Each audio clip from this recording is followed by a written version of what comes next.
to do what you have to do. Let me submit it to the insurance company and forget about it. But then when they start to find out about what happens to those estimates that some of them have put together, and they just get samurai sword sliced and diced into just $50,000, then they're just like, wait, what am I doing this for? Let's look at it like this. $50,000 according to what?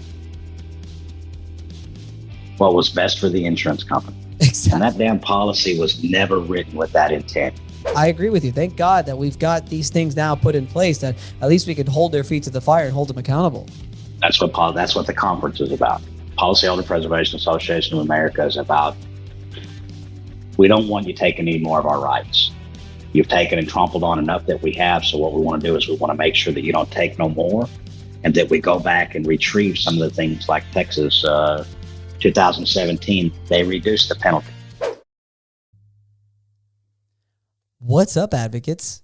And welcome back to the Claims Game podcast. Ooh, if you're a public adjuster, get ready for this one. But before I get into it, make sure that wherever you listen to your podcast, wherever you listen to this podcast, whether it be Spotify, Google Podcasts, or iTunes, or even on YouTube, we'd love a review so that we could get better ratings and we could, get our ranking up.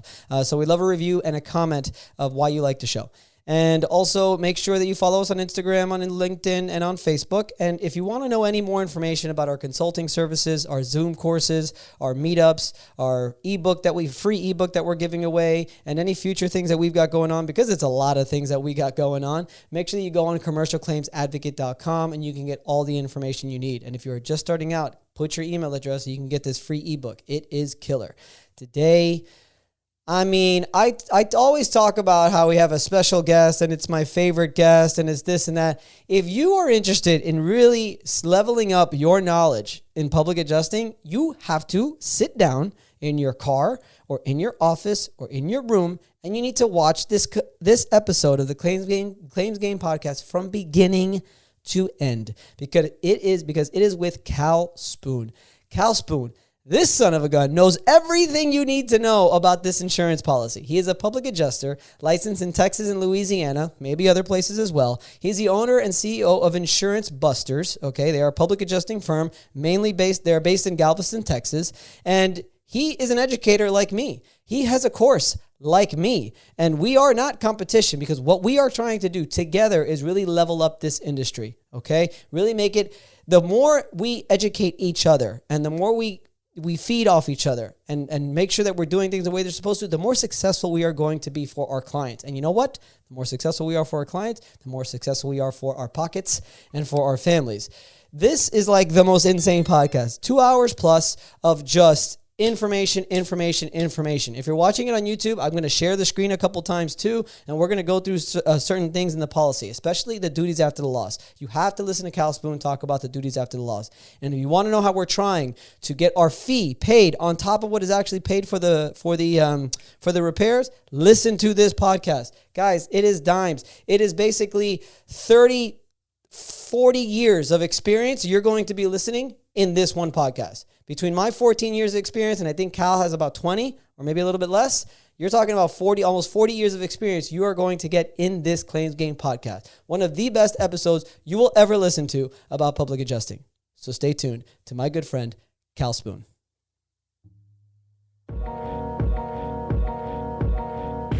Welcome to the Claims Game podcast with Perri. Get all the tips you need from insurance claim advocates and professionals, and grow your public adjusting career to the next level. And now the commercial claims advocate, Perri.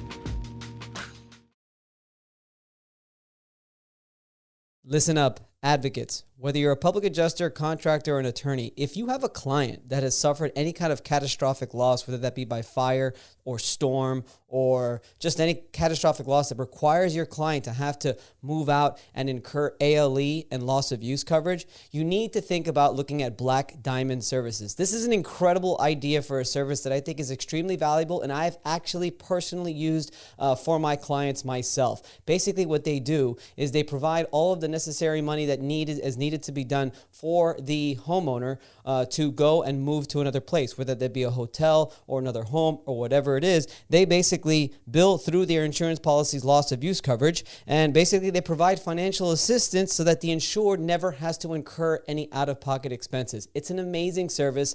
I love the people at Black Diamond Services, especially Millie Varela. If you just contact her and contact Black Diamond Services, I'm telling you, they're going to take care of your clients like you wouldn't believe. I personally have a client who suffered a fire damage and had to use their ALE coverage, and all we did was refer them to Black Diamond. Our clients did not have to come out of pocket a single penny. Black Diamond provided all of the financial money, and they provided the actual location for the homeowner to stay. Amazing service. Contact Black Diamond Services today so you could find out more information for yourself. As we get into this next year, I would really like to see the heads of the industry come together and agree on one body that does have the ability, like an engineering board, like a licensing board that's a quasi, it's not a government entity, it's an entity that we actually build, put into place, and then, the people that we all pick to runs that thing, and we put some rules and regulations in there in order to be a part of that. You have to follow those rules. You can't just follow them. And you and I both hear a bunch of lip service. We hear it every damn day about what you do, and then we see your product, and it's not quite what you said it was. Right. So right. We want to bring some accountability, and we want to make sure that as we go forward, people don't ruin our profession. We've got to. This is to me, the best profession in the world. You can come in and make one of the best livings that you ever saw, honestly, without having to have a college degree behind you. I would like to keep it that way. While I do want it to be harder for you to get a license, and I'm glad it wasn't that hard for me to get a license, but it was not that hard. Once you get the license, then we have to really talk about, now what are you going to do? And most people do not know. The boot camp, for everything that it's benefited, one of the main things is understanding that the majority of people that walk into this profession do so blindly, with not a inkling of how to run a claim, what's going on with the insurance company, how vastly the task itself is huge. And when we see one person that says, I got 118 claims, how does that make you any different from the adjuster that is working for the IA? 100%. 100%. Everybody's out there they just want to get more and more and more and more and more claims. People don't understand the amount of work that it takes to go into every single claim if you're doing your job right, if you're gathering the proper documentation, if you're getting your invoices, receipts, if you're taking proper photos, if you're inspecting properly. You better go up to that freaking roof and inspect every single shingle, inspect every single tile. It takes time. You have to do it correctly. On top of that, a lot of the work that we do on our end is the follow-up process. We're following up every single week, every 7 days, no matter what. Thankfully, I've got staff that they help with the follow-up process, but this son of a bitch right here had to do that shit every single week by myself for a very long time.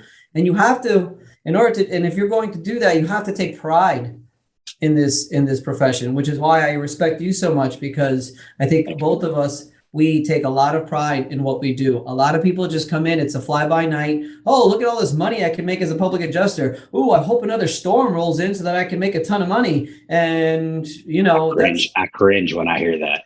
I hate that because, as someone, for me, I was always in Florida. Now I'm licensed in Texas as well. But for me, I'll be honest. Initially, I was 24 years old when I decided to get into the industry, and I was like, "Ooh, yeah, hurricanes, lots of hurricanes. Ooh, look at all this money." And I'll be honest. Initially, that was the reason why I did it. Well, guess what?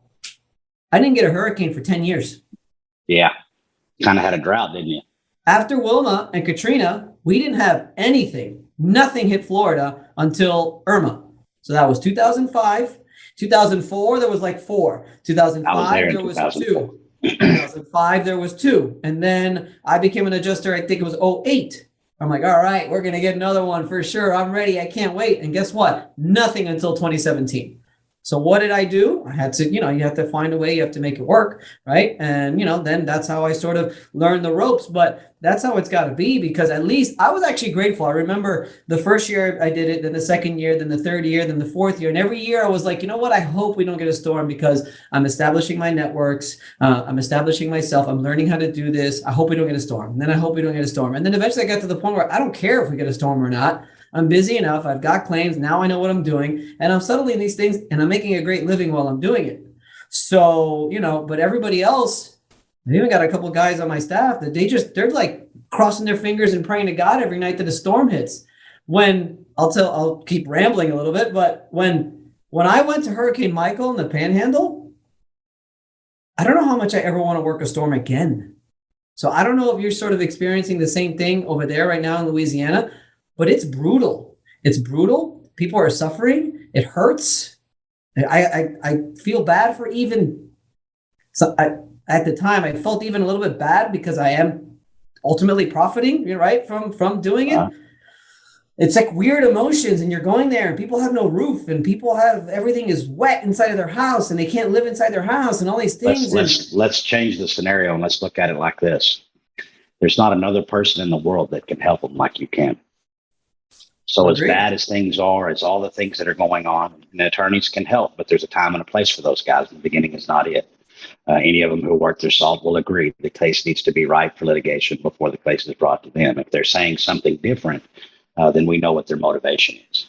And then if we take our fee, even in Florida, no matter where we're at, we don't charge more than 10%, 10% of the total proceeds.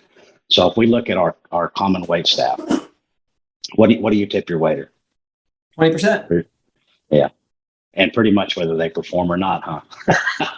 Pretty much, especially now, especially since COVID. It's like, all right, whatever, I'll give you the 20% anyway. Exactly. So, one of my biggest things that I talk about when people are worried about that 10% is I say that, how much do you tip your waiter? And you can see, I call it the blink. I love the blink. You get the blink, and they do the blink, and and you won't pay us unless we actually perform. So, that's a hell of a 10%. We have done many catastrophic events. We did Michael. I was there on the right there on the beach for 6 months. We ran Mexico Beach, and like that whole area. No, right down there at actually Panama City Beach. Mm-hmm. Right there at the I think it's Thomas Drive at the corner there. Mexico Beach was a little bit further on down, but we did a ton of claims there, and we always come in and feed. Like this Saturday, we're still feeding. We did a Halloween costume drive. We did a turkey drive for Thanksgiving, raised a bunch of money for them. We'll do an angel tree for Christmas. So I think that it meshes out by putting into the community before you take anything out. That's pretty much our motto. We want to come in, we want to feed, we want to bring whatever we can possibly bring in. And then as we get there, then I call it osmosis. The natural occurrence of business. We lease an office, and then people just walk in the door. I don't believe in door knocking. I know some people like it. I know some people can't live without it. I don't like it from the start. I don't like it from the finish. And it's really based upon one principle. I don't want you knocking on my door when I'm at home. And if I don't want you doing it to me, then I certainly should not be doing it to you, which is the crutchable of what we're trying to teach inside of the boot camp. We've got one insured where the carrier came out and wrote a horrible estimate, as they always do, because they don't know what's going on. They couldn't write a good estimate if their life depended on it. But they didn't pay for anything except for this floor. And then they paid $20-something a foot, $21 a square foot for this floor, saying that it was an engineered hand scraped floor. And it is not. It is a laminate $10 a square foot max floor.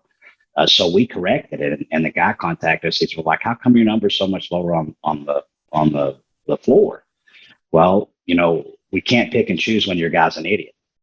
We can't say that when you're not benefiting me, you're an idiot, but when you are benefiting me, you're a smart guy and we take your deal. We have to put it what is there, and everything will flange out correctly, because that's all we're asking for anyway, is what you actually owe. We don't want to put anything on it that you don't owe, but we do want to make sure that you catch all the stuff that you do. Right. This is the field adjuster that put in the hand scraped. engineered, I guess, or solid wood floor. Exactly. And then you put in the laminate. Yes. We put and back your what was estimate there. and your estimate was probably still quadruple theirs. Oh, easily. But, sitting inside of a deposition, answer that question is the state. Well, I better not say their name. Is the adjuster, only right when it hurts you, or is he always right, or is he always wrong? And it is what it is. And when you make a mistake, we're going to catch it either way. And if you went and put some high dollar flooring in there, if we're ever going to be credible, if we're going to be reputable, then we put the right thing in there. The defensible item. What item is in there? We put what's there. Why didn't you put the $20 that the carrier had? Because it's not the right one. We were looking for right. We're not looking for the most expensive, the most money that we can get. We're looking for the amount that's actually owed. And the beauty of it is you see the difference too when you go out to the inspections and you meet the adjuster and they meet Cal Spoon, or they get an email from Cal Spoon or Melanie Spoon. Besides the fact that I'm sure for you, they're just like, oh shit. For me, that's the main deal. we have our different styles, right? Which is fine. But for me, I think it's now I get emails. They're like, hey, Vince, awesome. Like, really happy to be working this claim with you because they know I'm a straight shooter. Like, you're a straight shooter. We're not in there to, I hate the fucking word. And you could say fuck if you want. I hate the word fluff. I hate all that crap. Like, it doesn't make any sense. Like, I'm putting an estimate together because that's what I believe costs to do the stuff. So now, after 14 years of doing this, when I meet the adjuster on the other side, they know who I am. They know I'm a straight shooter. They look at my estimate. They're just like, all right, this is something that I can work with. And then ultimately, what do? Not only are we indemnifying the insured, but we're also making the life of the insurance company, if everything works out right, we're making their lives much easier. We're doing their job for them. We're inspecting the property the way it's supposed to be inspected. We take the photos. What if I told you it wasn't their job? What if you told me that? I don't know. You tell me more. It's never their job. The contract is a reactionary contract. If you remember from camp, the duties after a loss must be performed before the insurance company. So if the insurance company came out there and wrote you a $50,000 check, but they owed you $300,000, the fact that they came out there and wrote you anything at all is a bonus for them because nobody performed on the contract yet. The second we perform on the contract, then we really just want them to verify. Is this what's here or not? And if it's not, then show me where, and I'll make that correction. And then I expect to see the totality of what we put in. So I think we have to get away from that shit. They have spent enough money to make the whole entire world believe that it's not a conflict of interest to send the guy out that owes the money to tell you how much. I don't care how much you spend. The second that we put it in the light and we say, okay, the guy that owes the money is going out to tell you how much, and that's not a conflict of interest. Well, it is a conflict of interest.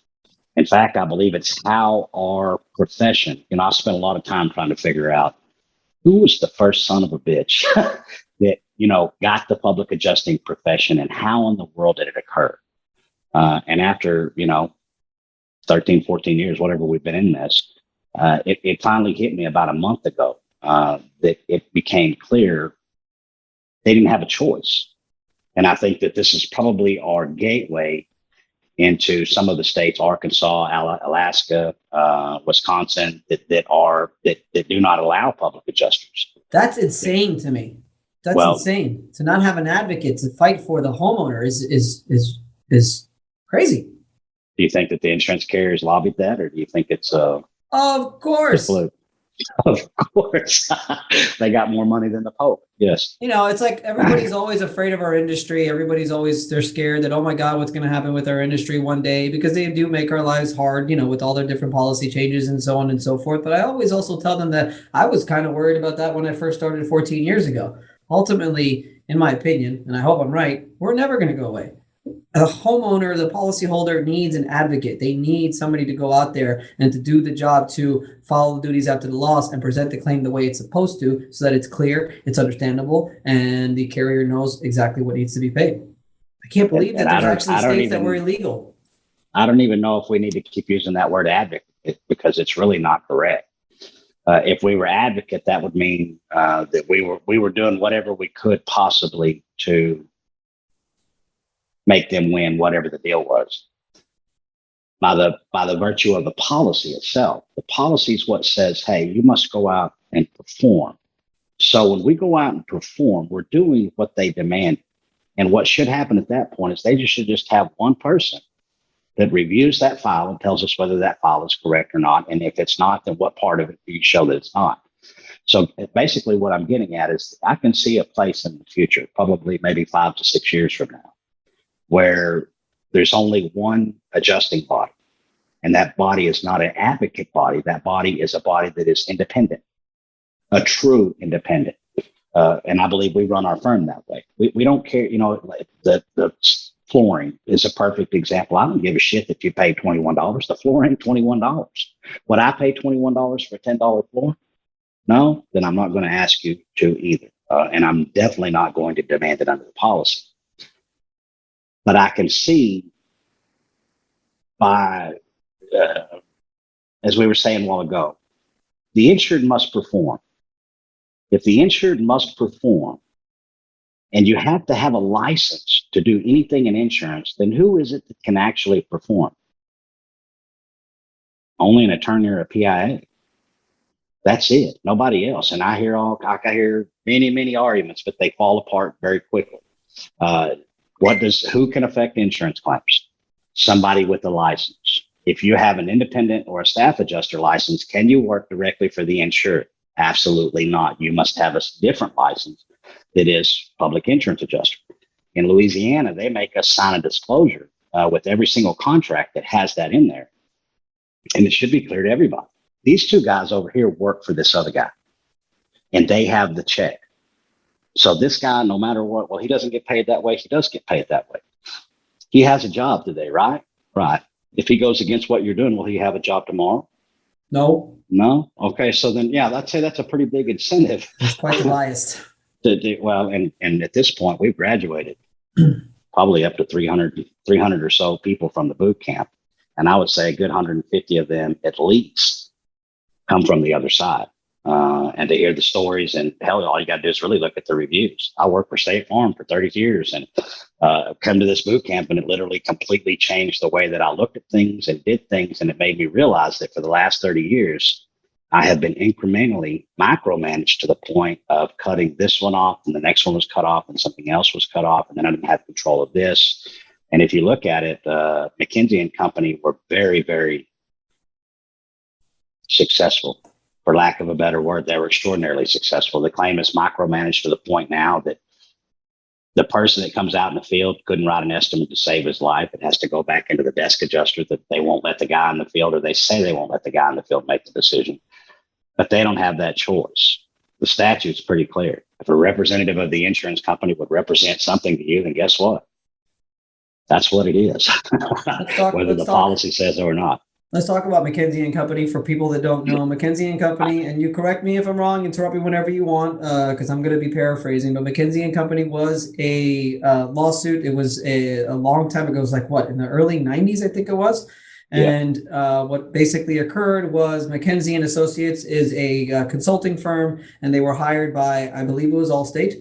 And they were hired by Allstate to go and to sort of look at their books, look at their numbers, see where they could turn things around and start profiting more. And what they realized was that the claim payments that were being made were quite high. And what they were able to figure out was that if we can cut payments here and cut payments on here and minimize payments here and there, they basically developed a strategy that I believe, if correct me if I'm wrong, they put on an actual PowerPoint presentation that was actually disclosed later on, a PowerPoint presentation of how they could basically underpay claims. And when Allstate was able to implement this, and every other insurance company saw how much more money they were making, how much more money they were saving as a result of this strategy, it all sort of like dominoed into every insurance company now basically doing the exact same practice. And a lot of people don't know about that. And it's pretty incredible story. There's two things that go with that. Number one, if your only business is to pay a claim when a legitimate claim is there, how are you going to cut costs? Only by cutting legitimate claims payments. So we know that's bad faith. Bad faith says that you can't do that. But we also have speed limits that say that we can't speed either, but we all do it. And they break the law just as much as we do as we're doing speed limits. The second part of that, McKenzie and Company is, while they did do Allstate first, remember what Allstate's last name is? It was no. Lloyds. Okay. Allstate Lloyds. What's State Farm's last name? Lloyds. Liberty Oh, Mutual, Lloyds. They're really? all absolutely. You weren't listening in class. That's why I hate Zoom. I You were doing got most something of it. else. I got most of Yeah. it. The Lloyd's is the syndicate that each one of these companies are beholden to in one way or another. If they're not directly named in the name, as you can do a Google search right now and pull up Allstate Lloyd's and it'll pull it up. Probably Allstate Lloyd's Florida for you. If you're in Texas, it'll pull up Allstate Lloyd's Texas, Louisiana, same thing. So there's really not a big difference. And what came in was when it came up to supplying these records, deny, delay, defend. That's where that came from. That slogan, and then the other one that was very popular at the time was from good hands to boxing gloves. Right. In essence, we're going to offer you a pittance, and if you accept that pittance, then the good hands is what you'll get. But if you defy that and dispute it, then you're going to get the boxing gloves. We're going to drag you out in the middle of the street. We're going to talk about your affairs. We're going to talk about what your wife did to you, what you did to them, your business practices, and we're going to let all your neighbors know about it. We're going to beat the crap out of you because you didn't understand the first step. You didn't perform. And if McKenzie did anything, he told the insurance companies, you've got to get them from believing that they have to perform and that you are the only one that can perform. Now look around you today and you can see absolutely how successful that has been. Nobody knows what public adjusters are. And everybody thinks that, well, why would I hire a public adjuster? Isn't the insurance company going to send an adjuster? Why not just allow the insurance company to do it? They've got everybody brainwashed. Yeah. Same reason you don't go down to the car lot and just open up your checkbook. You just tell me what you want me to pay for that car. Right. Or you go down there and tell them what you're going to pay. The second deal on McKenzie and Company is if you get to looking, not only has McKenzie and Company consulted Allstate, but they've consulted all of the other insurance carriers. They've consulted the United States government.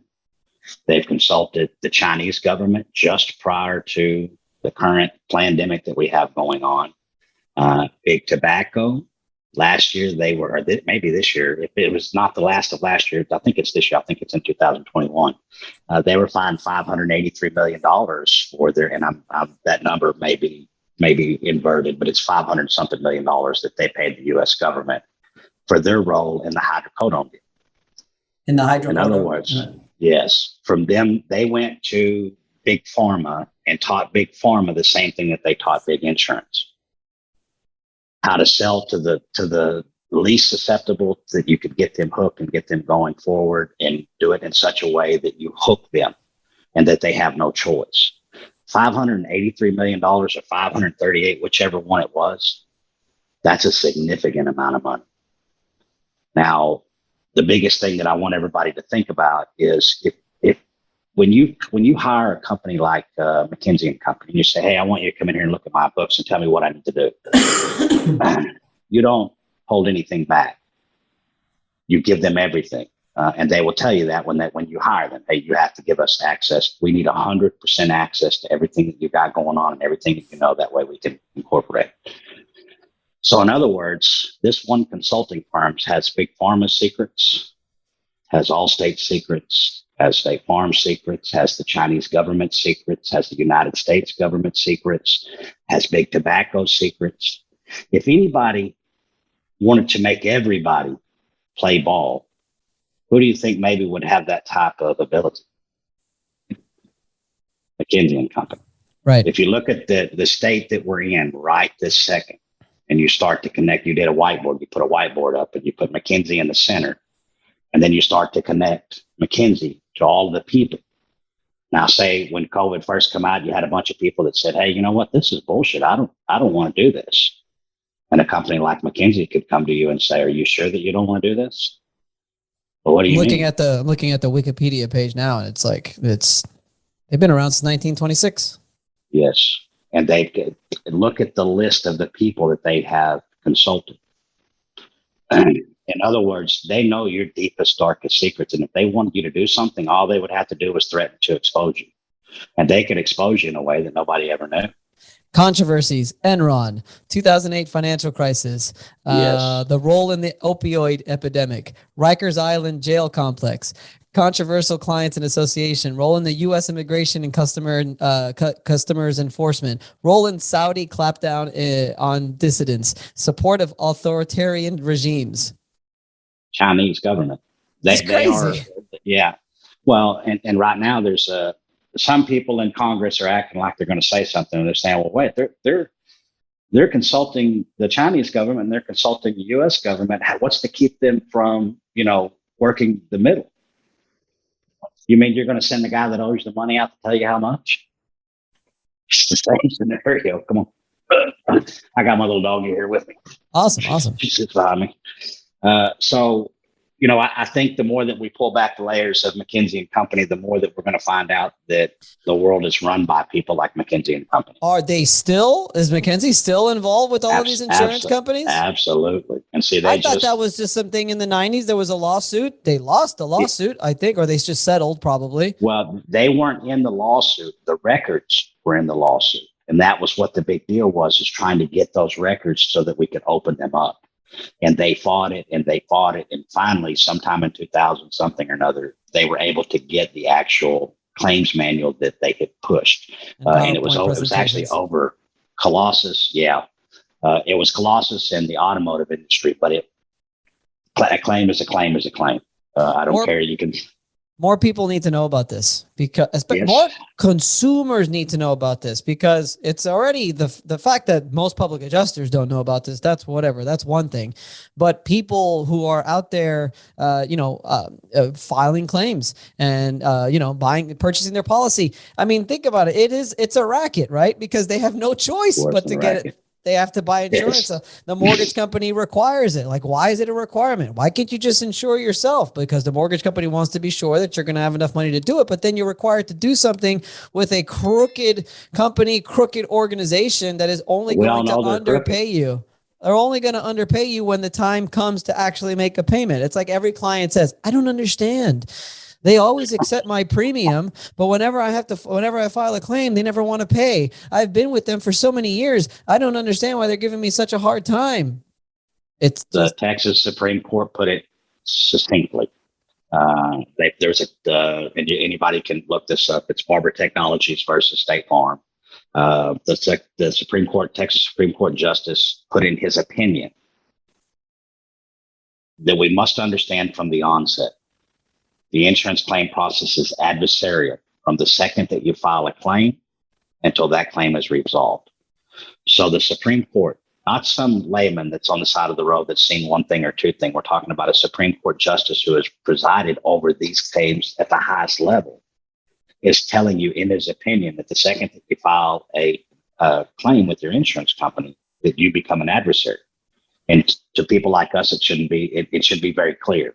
You owe me money. The second that you owe me money, we're not friends anymore, and we're not going to be friends again until you get that money paid. So, with the Supreme Court saying that, it should be easy for everybody to go ahead and discern. Hey, sending the guy out that owes you the money is not a good idea. It's just simply not. Could you repeat the name of the Supreme Court ruling there? Barbara Technologies versus State Farm. Barbara Technologies versus State Farm. Okay. And I have a link. Send it over. I probably have it from the boot camp, but send it over and I'll leave a link in the description of everything that we talk about. Perfect. Yeah. From good hands to boxing gloves. That's it. I mean, it is what it is. And it is an adversarial thing, because every time, we go out there and it's just like, I'm going to lowball you. I'm going to do whatever I can to take advantage of you here, and I'm not going to pay nothing. And, but I know it is what it is, right? You're dealing with one side of it. The other side of it is, I went out to the clients that I was at this morning. They got a $356,000 policy. This was in Grand Isle, where they took the brunt of the Hurricane Ida coming in. They had flood from below, and then they had wind from above. And the guy wrote a valuation for about $40,000, and he's got polyurethane to trim, which is sealer. There's not any wood in there that's not painted. Why are you putting polyurethane in there? And he's got like 3 line items in each room. This guy, I can guarantee you, when we look at his history, he got licensed 6 months ago.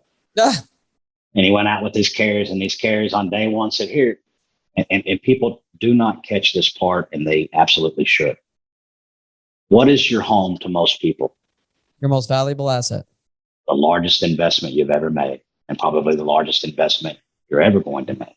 If we can understand that I shouldn't file my own taxes because I don't do that shit. That's what I say. I should go get the tax guy to do it. And I'm that way about everything. I don't care what it is. If somebody else does it, I'm going to take it to you, and I'm going to let you have the headache and do all of the stuff. And if you do something wrong, they're going to come after you. They're not going to come after me because that's why I hired you, to make sure that I didn't do anything wrong. Right. I like the tip one better. What do you tip your waiter? I like that one better.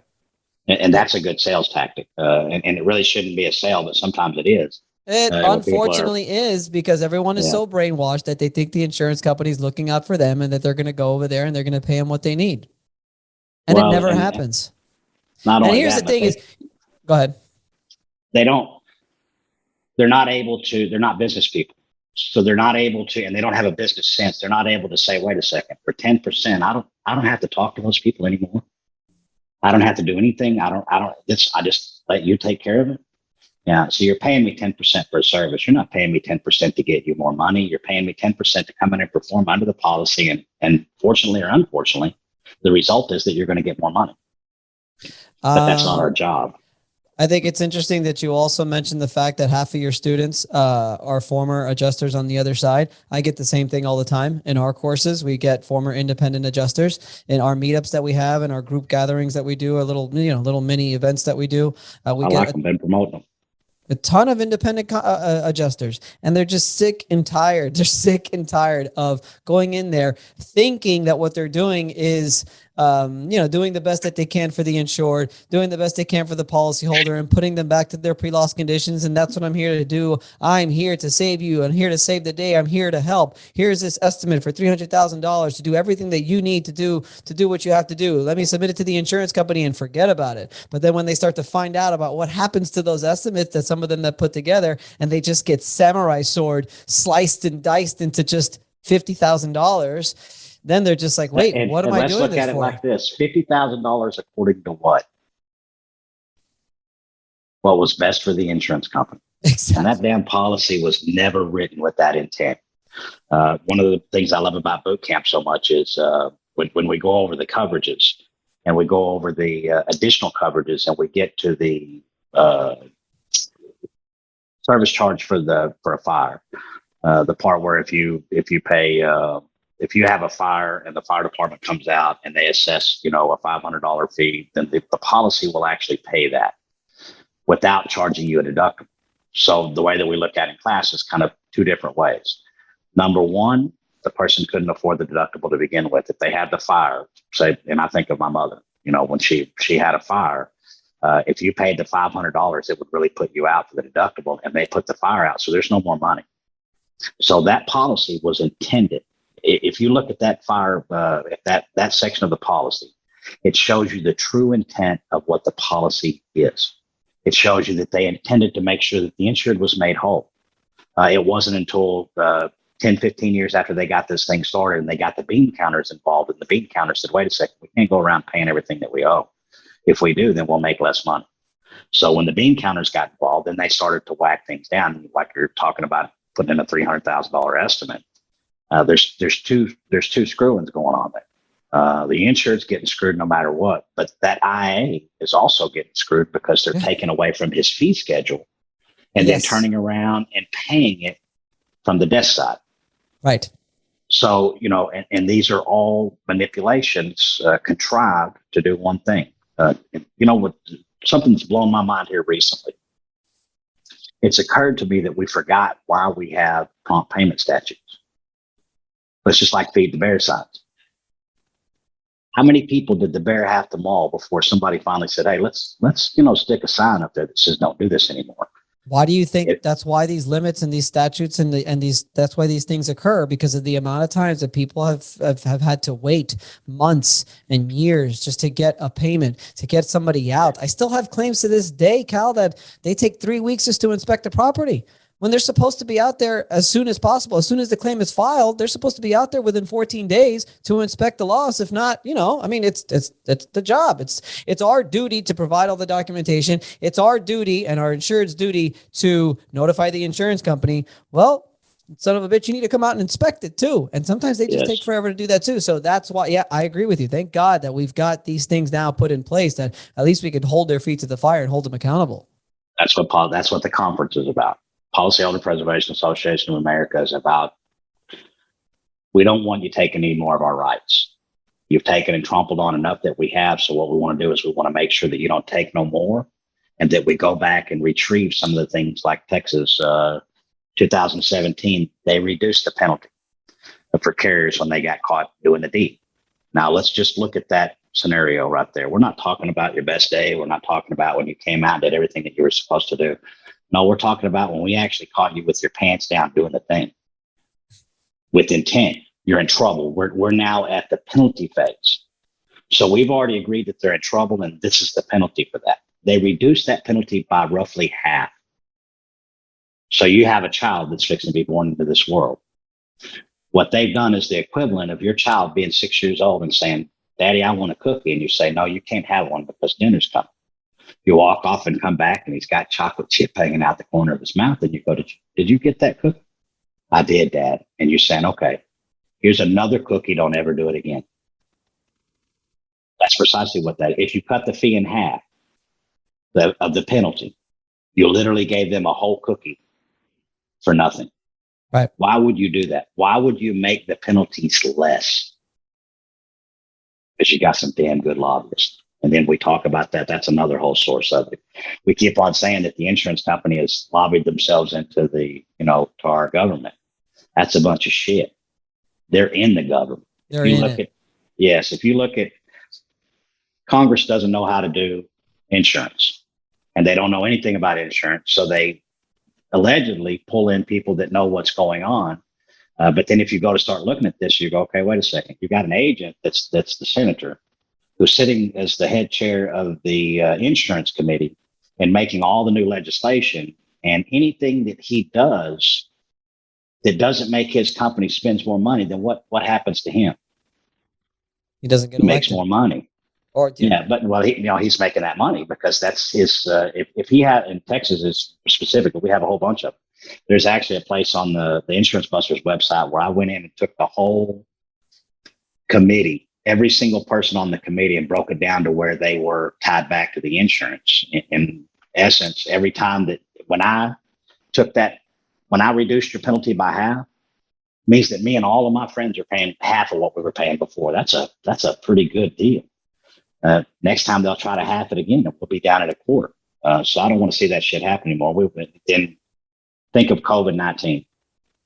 And you and I both are in beautiful places for us to see exactly what's going on, because both of our governors told them to go take a hike. Texas has been open almost since day one, and Florida has been open since day one. But what did we have in place? There was a moratorium on claims handling that extended that claims handling deadline out by 100% more time. So in Texas, for instance, regular claims handling time is 5 business days, or 15 days to acknowledge, 15 business days to investigate, 5 business days to pay. With the COVID-19 ruling, once the governor says it's a state of emergency, then the commissioner comes in and says, okay, we're going to give them some extra time. So in Texas, they gave them 15 extra days on each one of those timelines. So you have the 15 days to acknowledge plus 15 business days to investigate plus 15, 5 business days to pay plus 15. Oh. If the intent was to, 15, it's 15 to all of them. If the intent was for the insurance company to hold the money so that they can hedge it, they just gave themselves 45 days. So if you remember when last year, the gentleman from Chubb CEO Evans, I think Greg Evans or something like that, he got up in front of a whole room full of industry folks and said, hey, this is going to be an earnings event. COVID-19 is going to be an earnings event. All of us understandably were mad until you really put the thought process to it. Y'all are already screwing everybody over on claims. How is this going to help? And then you start to understand, okay, wait a second. Texas has been wide open this entire time. They didn't lift the restriction on COVID-19 until September 21st. And then it had to be any claim that was filed after September 21st that would be under regular statute. Anything before that, and from the time that this actually happened, they got an extra 45 days and they took it. We can prove by our data very quickly. You can see where they put the thing into effect, and what the order actually said was, try to get, we're going to give you this additional time, but try to get these claims resolved as fast as you possibly can. They didn't do that. They took the full amount of time on if you chose 2021 to become a public insurance adjuster and you weren't financially secure before you tried, it was a horrible year for you to pick to be a public adjuster. What normally would take us 30, 45 days to get something paid, closed, now automatically took 90 to 120 before it even got, specific to start screaming at them. If you haven't passed the timeline, nothing I can say to you. Yes, I'm pissed off about it. Yes, it's bullshit, but there's also a statute right there that give you authority to do so. So what can I do about that? And the answer, unfortunately, not a damn thing. Well, unfortunately, it's still hard for anybody to start off in this industry because of how long they take to pay a claim. It's a struggle that a lot of my guys have, and it's a struggle that I hear from a lot of new public adjusters. They're just like, hey, I became a public adjuster 6 months ago. I haven't really gotten anything paid. And I'm like, dude, you got to be prepared for this. It's unfortunate. You got another 6. It's unfortunate, for but another 6. It is what it is. I mean, they're using every possible delay tactic that they could ever imagine. Even if you hold them accountable to all of these deadlines and you file complaints like we do as well, eventually you might even end up in litigation because of their delay tactics. And then we know that's going to take some time there too. So I tell people all the time, like, whether it's 2021 or 2025, the insurance company is always going to find ways to deny, delay, and defend. So make sure you have some money saved up before you get into this industry, or, maybe have a little bit of a part-time job to make some income, but it's going to take some time because of all the tactics that they use. And I know we use a lot of the same tactics as you. We hold them to the 14-day timeline. We hold them to 30 days after a proof of loss. We normally even get to the 90 days. Actually, I was having a meeting with my admin today. We've got 90 days for them to complete the file. We usually never even get there a lot of times. And what's funny is, as I was talking to my admins about it, because we have 2 new admins and we were going through the whole life of a claim and how we handle it and how everything sort of goes. What we were talking about was, I just lost my train of thought. Oh, our tactic is to follow up every 7 days. Same. Right? So every 7 days we follow up, and then we hold them accountable to all the different statutes and all the different timelines. A tactic that is used by many public adjusting firms, unfortunately, is the disappearing act. Yeah. They submit their estimate, they submit their claims package, whatever that claim package may be. You mean they actually submitted an estimate? No. Sometimes yes, sometimes no. Mostly no. Yes. Go ahead. Our thing is we're gonna fight. And then the other thing is another thing that we've been not struggling with, but my goal is to settle the claim ultimately. And if I could avoid going to litigation, I will. I think one place that you and I differ is I am willing to negotiate a little bit on my estimate to try to resolve the claim. That being said, we've got mediation, we've got appraisal, and we try to submit estimates to try to request supplements. And we try to use every single one of those tactics before actually going to litigation. But let's ask one question in that. Who's holding the money while that's going on?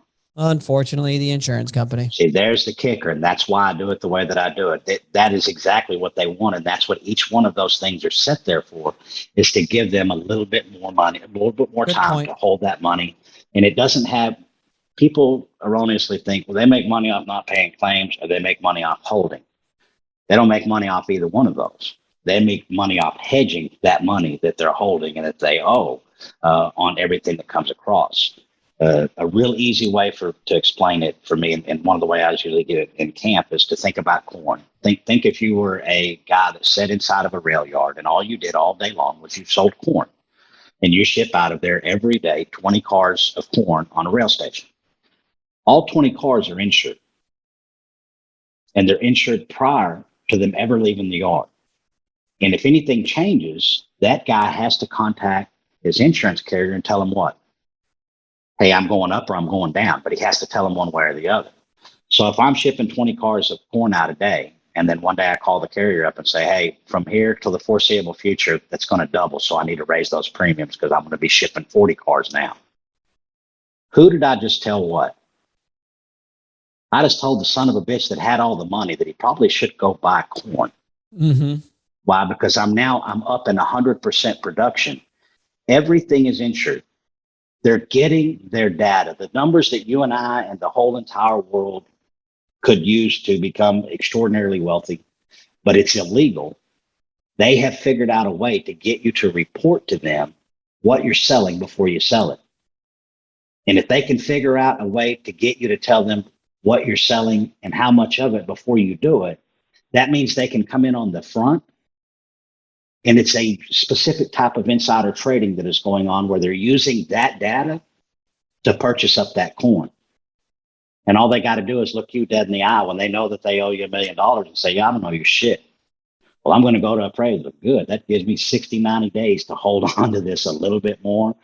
Each one of the, and every single thing that we talked about, every single thing that you mentioned off that you do in order to try to close that claim out, they did that. They put it in design, they made it happen, and it happens exactly as they wanted to. If you look at our claims environment today, they made it, they dictated, and it's exactly what they want to see. And if it's not, then they go to try to change it. If we look at OOPA in Texas, OOPA in Florida, I don't think that contractors should be performing claims. For those that you don't know, OOPA is the unlicensed practice of public adjusting.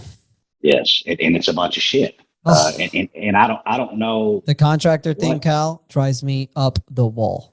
Well, and I don't think that they should be helping in the claims process. But I'm also smart enough to know that we could take every single public adjuster in the entire United States, sit them right here in Louisiana today, and we could not affect the claims that are here with the entire profession. So by putting OOPA in place, what we're saying really is that the last line of defense, which is the contractors, that's the absolute last line of defense for the insured, that we're going to tie their hands. That means that the insurance company only has to deal with you and I and the attorneys. You have taken the largest block of people out. But if we look at your licensing in Florida, same thing as in Texas, who can work a claim is already designated out in the license statute. OOPA is a baseball bat, standing all alone, all by itself, reiterating what we've already got in writing in the current law. So the folks that got that thing put, and some of them were public adjusters who, again, if you're telling me that if you can't help them, that you don't want them to get help at all, because that's what you're saying. You're saying, if I can't help you, then you get no help. There's no help for you. If you can say that, you're probably not somebody I want to hang around with. Right. Or spend any time with. That's selfish to the utmost extreme. Right.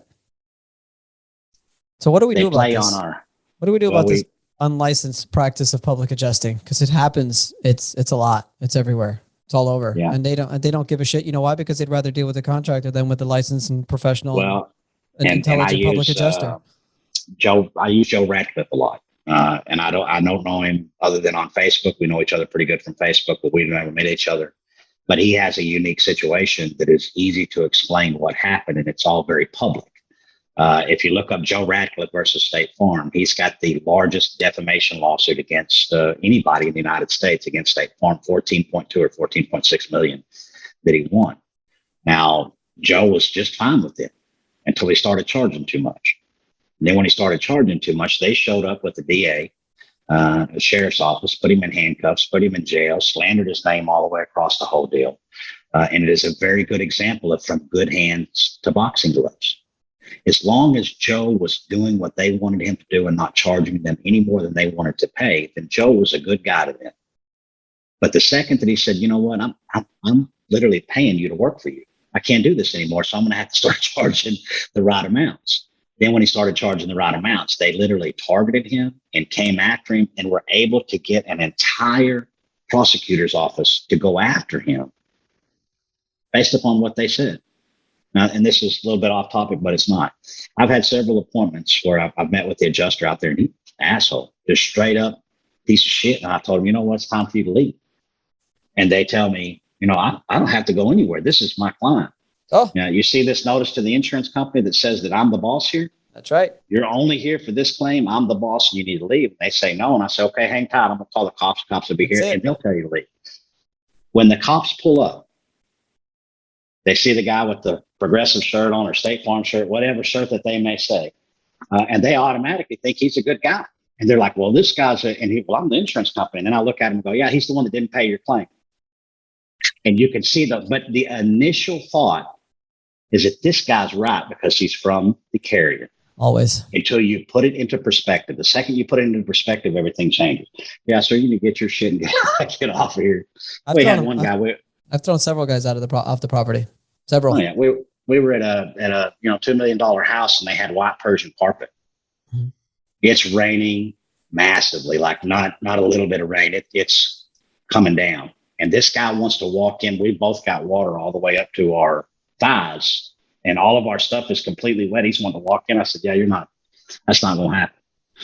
Well, yeah, it is. He literally went down, hid behind a wall, came back, and I knew, was watching the whole thing. But the worst part of it was we document everything. This thing went to litigation. The opposing counsel comes out and has this litany of shit saying that I did all this stuff. So the attorney pulls out the police report and goes, that's not at all what this says. This says your guy was trespassing and he was made to leave. And this is an actual police document.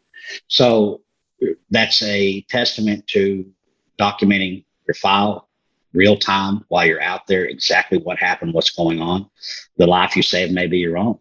And in that instance right there, his word against mine, except for you go back and you look at the police report and you look at my adjuster checklist that we always fill out, the thing we give out in camp, and it coordinates.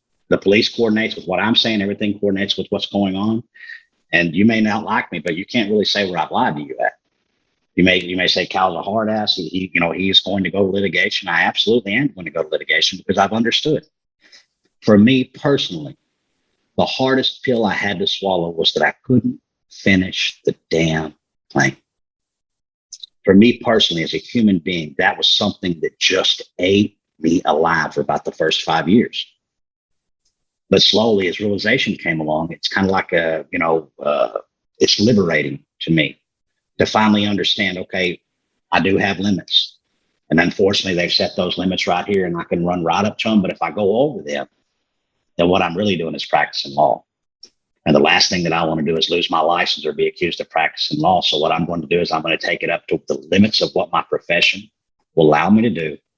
And I'm going to give you every opportunity that you can to do the right thing. And if you choose not to, then you're going to face the consequences and I'm going to move on. Mm-hmm. Why? Because you've made this system that way. That's the only way that this system actually works is if we get you into, when we cut that time limit down from them spending, if you think about appraisal right now, it's 6 months before anybody says, let's go to appraisal. And then when they do say, let's go to appraisal, let's go back and look at that same policy. And it's one of the very few times that there is a time limit put on something inside of that policy. And it's 20 days for the insured to name their appraiser. Mm-hmm. Is there a time limit when they're supposed to finish the appraisal? Mm-mm. No. Why do you believe that the time limit for the insured to pick that appraiser is in there? Why? They have to spend cash. You have to pay for your appraiser. When right. in sales at all, when does the pavement hit the road? The second you tell that son of a bitch you owe some money, you right. got to pay some cash. You mean I got to pay from my pocket? Yes, from your pocket. Yeah, no, I don't. I'm not doing that. Right. Right. You mean there's no guarantee? No, there's no guarantee, but you got to pay them out. So they're very clever. They literally have figured out so many ways to benefit themselves by little avenues. But understanding, human nature, the second you tell the human being that you got to pay some money for this thing that you were supposed to get paid, they're going to say no. How many fell off from the appraisal deal simply from that part? You have to pay for the appraisal. And if you don't pay for that appraiser up front, many people will say, well, we wait till the end. Then you can call that shit whatever you want to call it. But what you just did was made yourself a contingency fee contract. And that, you disqualify yourself and everything else that's going on by doing so. No, you need to do this the way the policy says, impartial. You need to charge a fee for it. And this is what it is. And whatever happens out of it's whatever happens. It's out of my control. I don't like that. But I absolutely don't like the fact that it took them 6 months to get there. And then if they do go through with it and they do pay the appraisal fee, more than likely we're going to see an umpire. Why are we going to see an umpire? Because they pick the same son of bitches that write the claims to begin with to do the appraisers, and they can't pay, because if they pay, then what happens? No more appraisals for you. No more appraisals for you. Yeah. How much of your business is appraisal for this carrier? Well, I'm not really sure. Well, how many other people are you working for? Well, just them. So I would say 100%, guy. Right. that's not something we have to go back and look at. You have 100% of your work is coming from them. And if they told you that they don't pay for this, then what's that mean? It means that you don't pay for it. I've only done 2 appraisals my entire career. And I only did them in Florida after Hurricane Michael, and only because the PA that had it before us jacked them really bad. And, it was a horrible thing. And there was no option but to do the appraisal. And the reason that I did the appraisal, and I did it just like I did a regular claim. We put everything in there. The guy comes out and he says, I can't pay for that because they won't let me. We'll have to go to an umpire. So now we got to go get the insurer to pay some more money. And go to this umpire to get, and the umpires, ex-judges and people that, they've all received money from the carriers. Are we doing that? Are we cross-checking? I didn't even think about that till just now. This is good. The umpires? Are we looking for conflicts of interest of what those, especially if they're ex-judges, were they ever given contributions for campaign funds or for any other reason? If we look at, this is a good one for everybody, Justice Cormier. He was Supreme Court Justice, and I believe it's Illinois where it was at. State Farm got hit with a $1 billion verdict over the automotive side. Justice Cormier was running for office. They donated, allegedly in the beginning, they donated $100,000. Now, the ethics board got involved in it. They looked at it, and this is another one of those things. They said, it's just $100,000. Just $100,000? That's a lot of dollars. And I really wouldn't care if it was $1. You had a conflict in there that you shouldn't be paying the people that are going to come after and can be helping you. I don't care how much it is. So the ethics committee said, we're going to say that that's okay. Well, son of a bitch, the guy gets elected and he overturns. He is one of the opinions when it overturns, and one of the votes that overturned it. They overturned that $1 billion verdict. So then FBI gets involved. Several people have got involved since that point.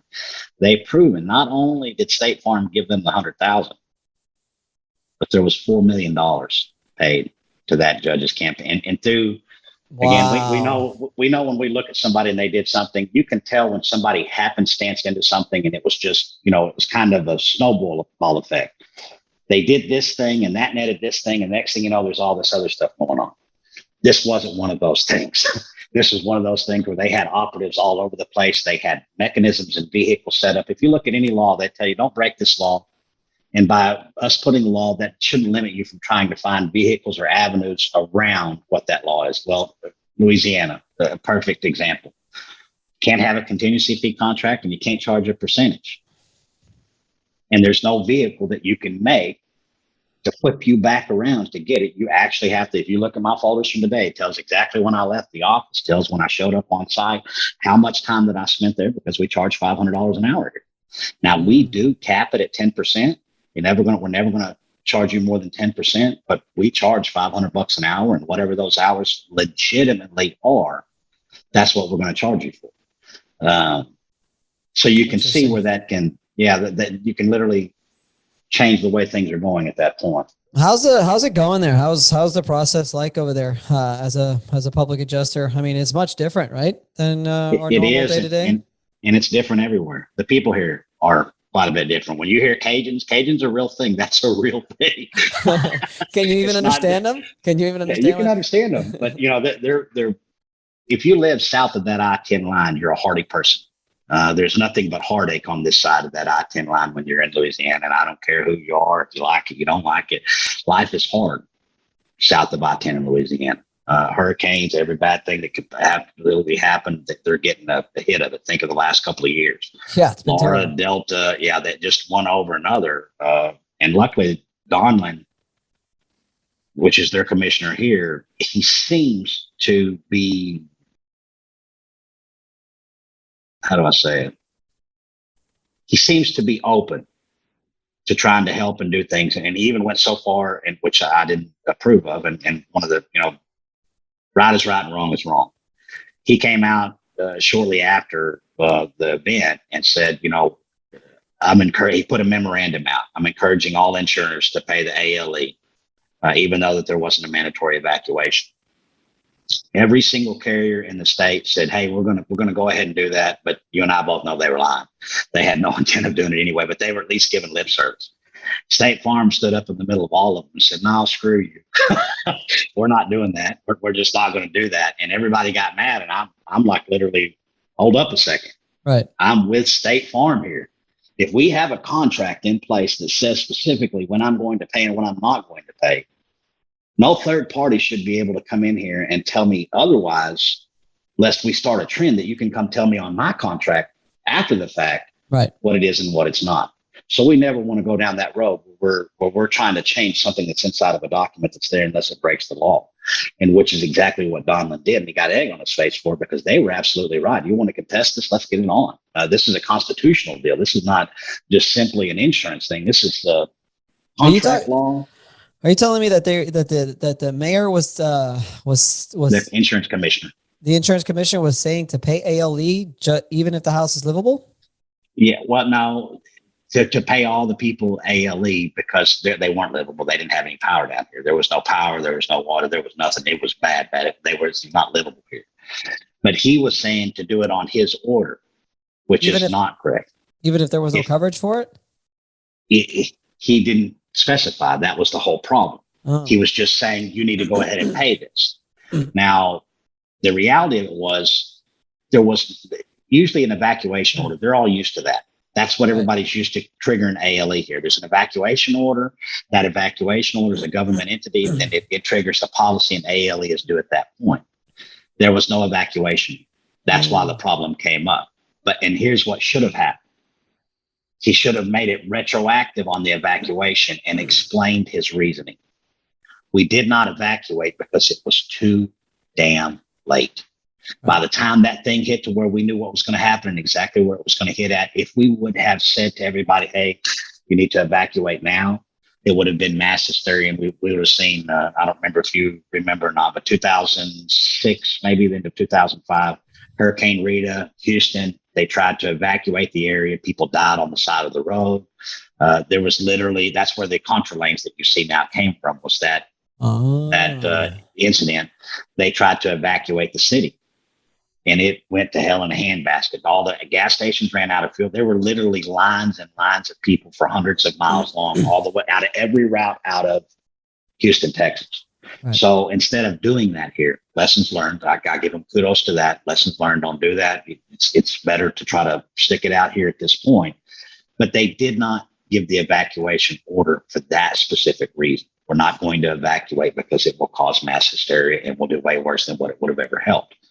That should have been the consensus on why they didn't, what he was saying to pay the deal. If the policy what he should have said was, if the policy provides for ALE, then you should be paying the ALE.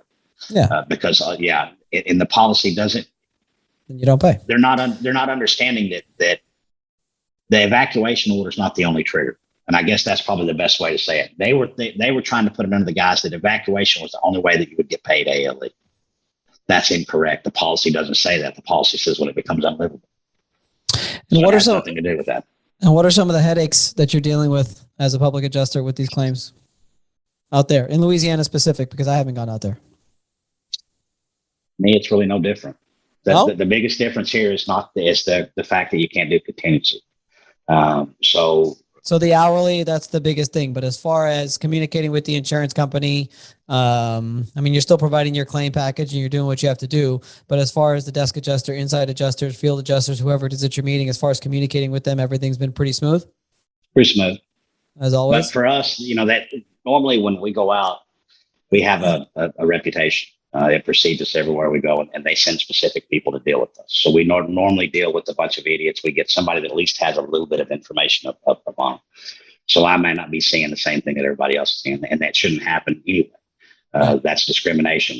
You're telling me that any insured that I have, they're going to go through a different ringer simply because they have me? They shouldn't be doing that. Right. Yeah, I heard it's bad. I heard it's really bad, but I'm glad you're out there doing what you have to The do. damage is bad. The claim's just another claim. Yeah. Gotcha.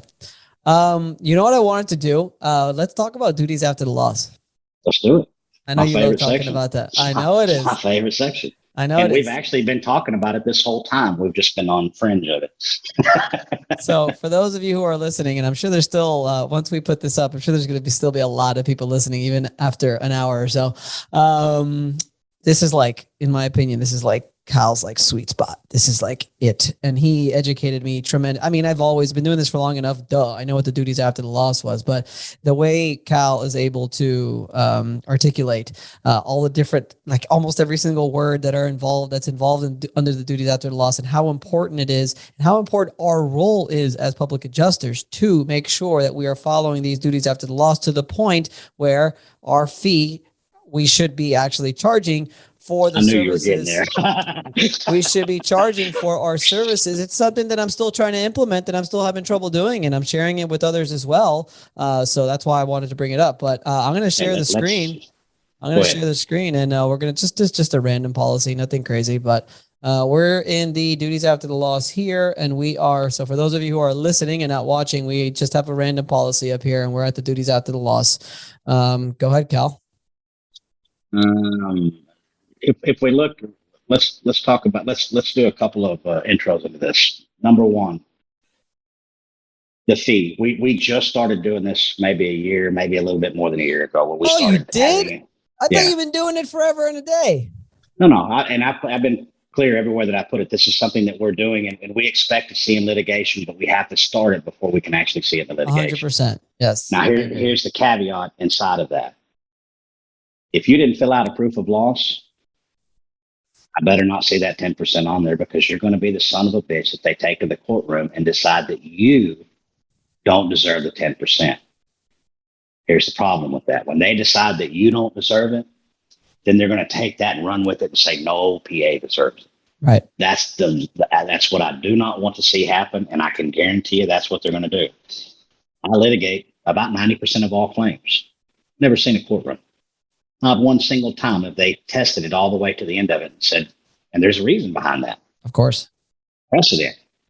They're not going to pick me to come fight with me over the fee about whether we're deserving of the fee or not. They're going to pick the person that did not perform.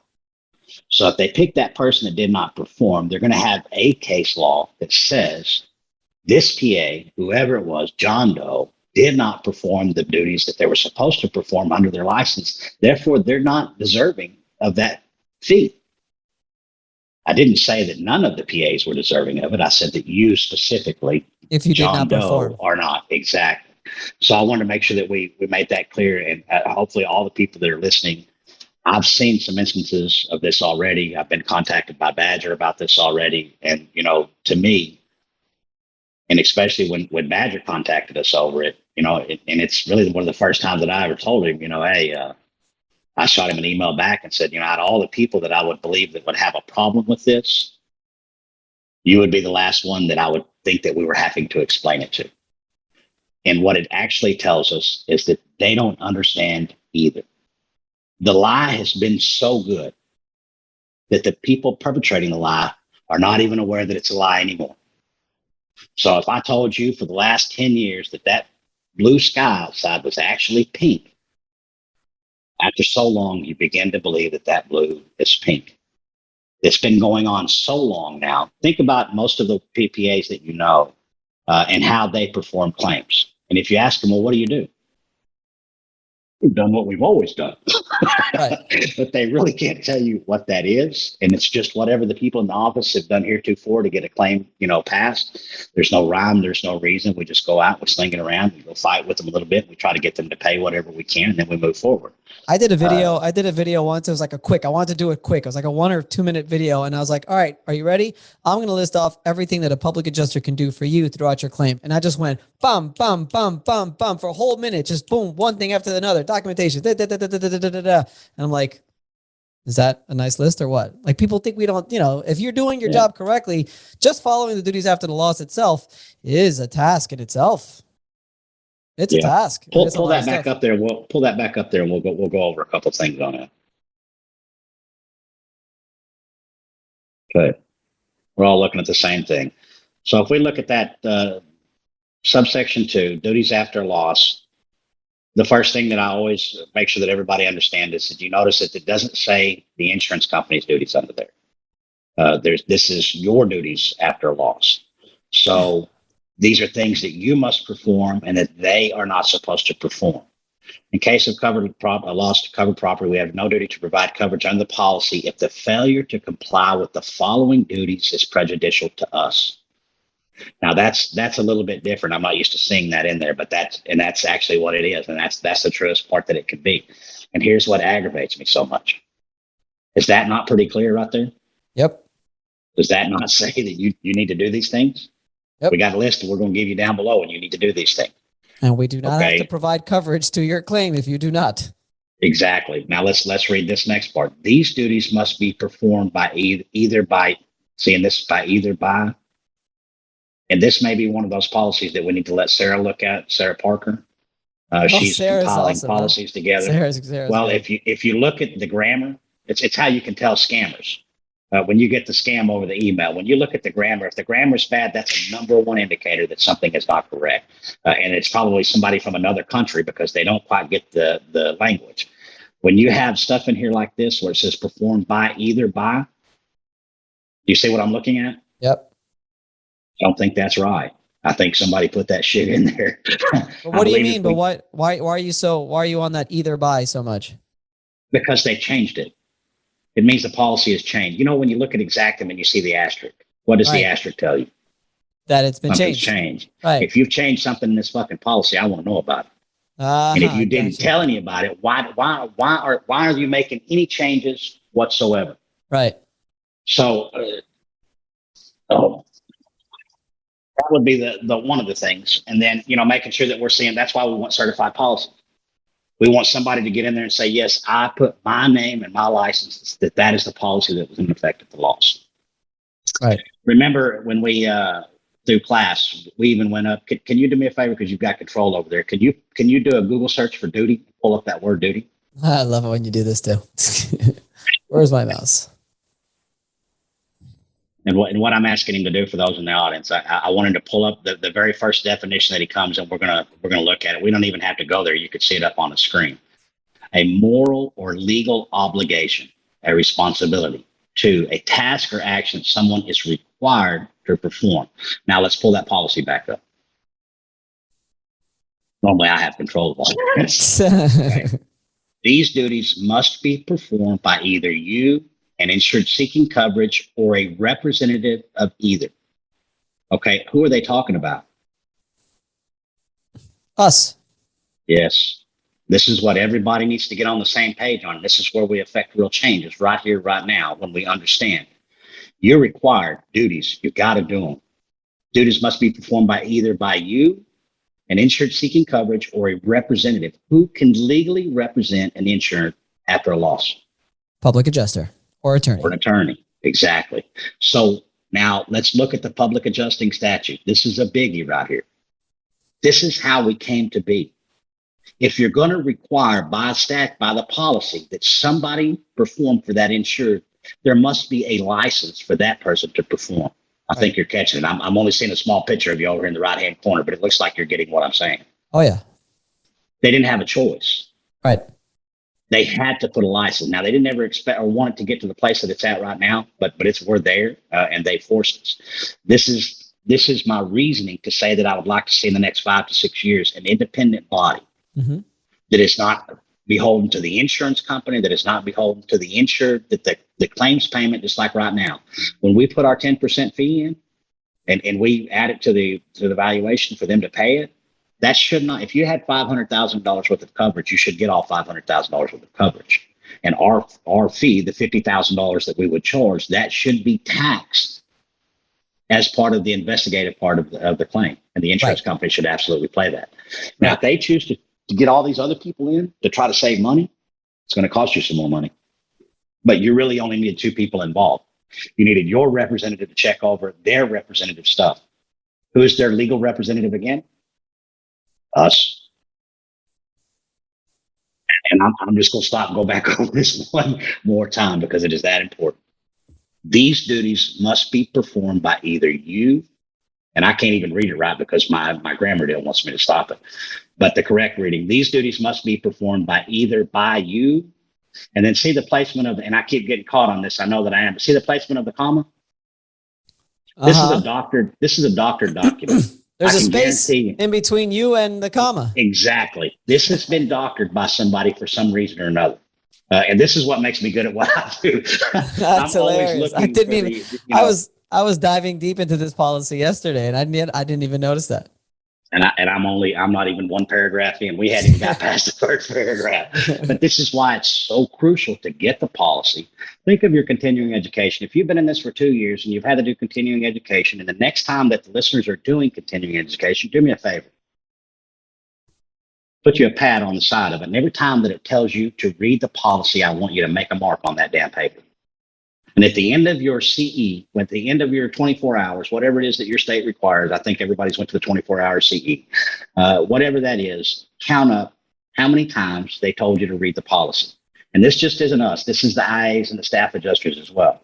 How many staff adjusters have you met out on or independent, either one, a carrier adjuster, let's just call them that and get away from the staff or the independent because they're both the same thing. How many of them have actually read a policy that you've met? Probably none. Yeah. And I asked them, it's one of the questions on the deal. Have you read the policy? No. They have all these templates, Cal. They just send these letters with these templates and they just put all this bullshit when they send these denial letters and stuff. And it's the problem with the template is you see up here where it says that comma is separated by space on both sides and the grammar is bad. They can never get it right. And we can actually use COVID-19 as a good reference point. The government come out and said, okay, this is what we want you to do. And many governments said, okay, that's what we're going to do. We're going to leave it there. But we had some other governors that went crazy. They stepped it up multiple notches. They closed everything down, did all this crazy stuff. And what I'm getting at is that you have the people that'll toe the line, and then you have the folks that'll go in there and try to one up and make their employers better off. Sometimes the carrier may not even know something like this happened. Their guy just simply did it because he thought that's what they wanted him to do. Think about the people taking all the time in claims. As long as if you look at and this is one of the funniest things that I've ever looked at, most of them have no idea that there's a state statute that says when you're supposed to perform a claim. Texas is very specific. They have very specific timelines. I have an internal TAM from State Farm that's on the actual Insurance Busters website. State Farm Criminals Amongst Us is the name of that article. He sent me a copy of the internal TAM, and the internal TAM is in such a way that the user defines everything. By saying that, what I mean is that when you were speeding out there on the road and you were doing, 45 miles an hour in a 35 mile an hour zone, the only way that you could get caught is if there's a police officer there to catch you with the correct equipment, or you could go to the police department and go, hey, I was out there on that 35 mile an hour road and I was doing 45 and I need my ticket. Right now, for the insurance company to get in trouble, that's what they got to do. Unless somebody like us gets involved in it where we know what the timelines are and what's supposed to be going on. Otherwise, it's self-reported. You got nothing like that. You got nothing like that in Louisiana, right? What do you mean? Timelines and stuff? There is some timelines here. Every state's got timelines. They're just all blurred. But what I love about Texas got real specific. Yeah, they said, Florida too. Motherfucker, you got 15 days to acknowledge. Yeah. If you acknowledge on day one, that 15 days is out. 15 days to investigate. If you investigate, we meet you out there on the second day, that's out. So I love that ability to keep that time because that's prompt payment statute. It says it in the name. This is to make sure that you pay what you owe promptly because we understand that when you don't, you take that money and you buy corn with it. Right. Yeah. We don't want you buying corn unless it's money that you earn. Exactly. If you earned it, then you spend it however the hell you want to. But if you want somebody else, you go ahead and get it paid when you're supposed to get it paid. Gotcha. Okay, let's jump back over there one more time. I know we get sidetracked, but it's really hard not to, especially when we start looking at the class. We go through the whole process. So right now we're jumping into an immediate deal. Give immediate notice to us or your insurance agent. Let's go back up just one more time. The insured seeking coverage or representative either. I want to make sure that everybody is absolutely 100% clear on who that representative is. That is us. That That's 10% us. fee that you were talking about, that is the line right there. These duties must be performed that tells us that we should be able to charge for that service. Okay. Give immediate notice to us or your insurance agent, except for reasonable emergency measures taken under additional coverages too. There's no coverage for repairs. And nobody would expect them to. I'm trying to scroll down and I don't have the mouse. Okay, that begin before or early of 72 hours after we are notified of loss, the time of loss inspection by us, the time of other approval by us. B, to the degree reasonably possible, retain the damaged property, and 2, allow us to inspect.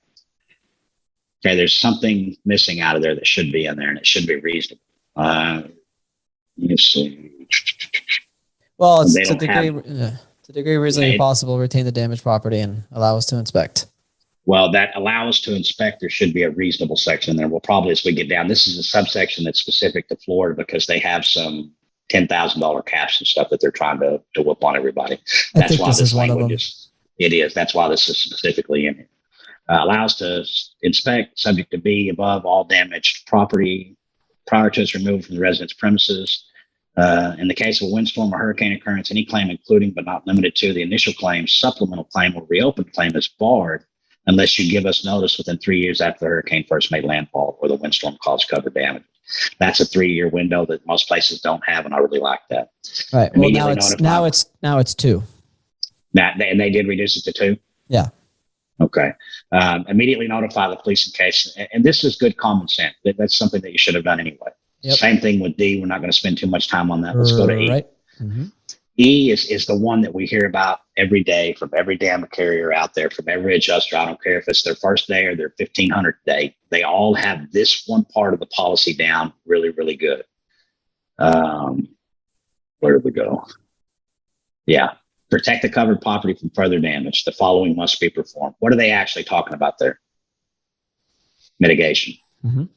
They're talking about mitigation. Where does the mitigation portion of this policy lie? Under what section? Coverage A. Duties after a loss. Okay, so, and this another argument. Badger, when he contacted us, he said, nowhere in that policy does it say it pays for the PA fees. My response to him was, nowhere in that policy does it say it pays for the roofer either. Catch 22, isn't it? It doesn't say that it's going to pay for anybody. It says it's going to pay for whatever it takes. If the insured cannot mitigate their roof, they have to do what? They have to hire somebody that's capable of doing that. Which is paid for by the insurance company. And then the policy pays for it. My exact point where we're going is the policy demanded that you do something. And because it demanded that you perform that, it pays you for that. Oh, So there we it is, ladies and gentlemen. Yes.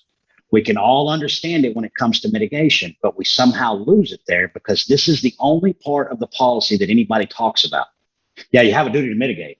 Yes, I do. But, there's some other things that go along with that. So without having the roofer's name in here or having the drywall guy or having the FEMA tarp services or anybody in here, all of those people would get paid. Means that our name doesn't have to be in there for us to get paid. It already says up there at the top of it that you are your representative and we are the only one that can legally represent it. So you must be talking about us. Bam. 2, keep an accurate record of repair and expenses. This is just, to me, this is, and I'm a businessman. We own multiple businesses. I've been in business. I've been my own boss since as long as I can remember, probably 25 years or better.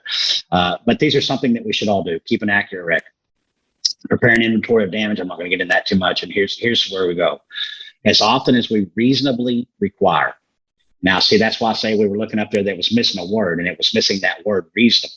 And that word has a couple of common meanings between a few people that is not what we would believe it was. For us, we provide a valuation before we meet with the carrier out there.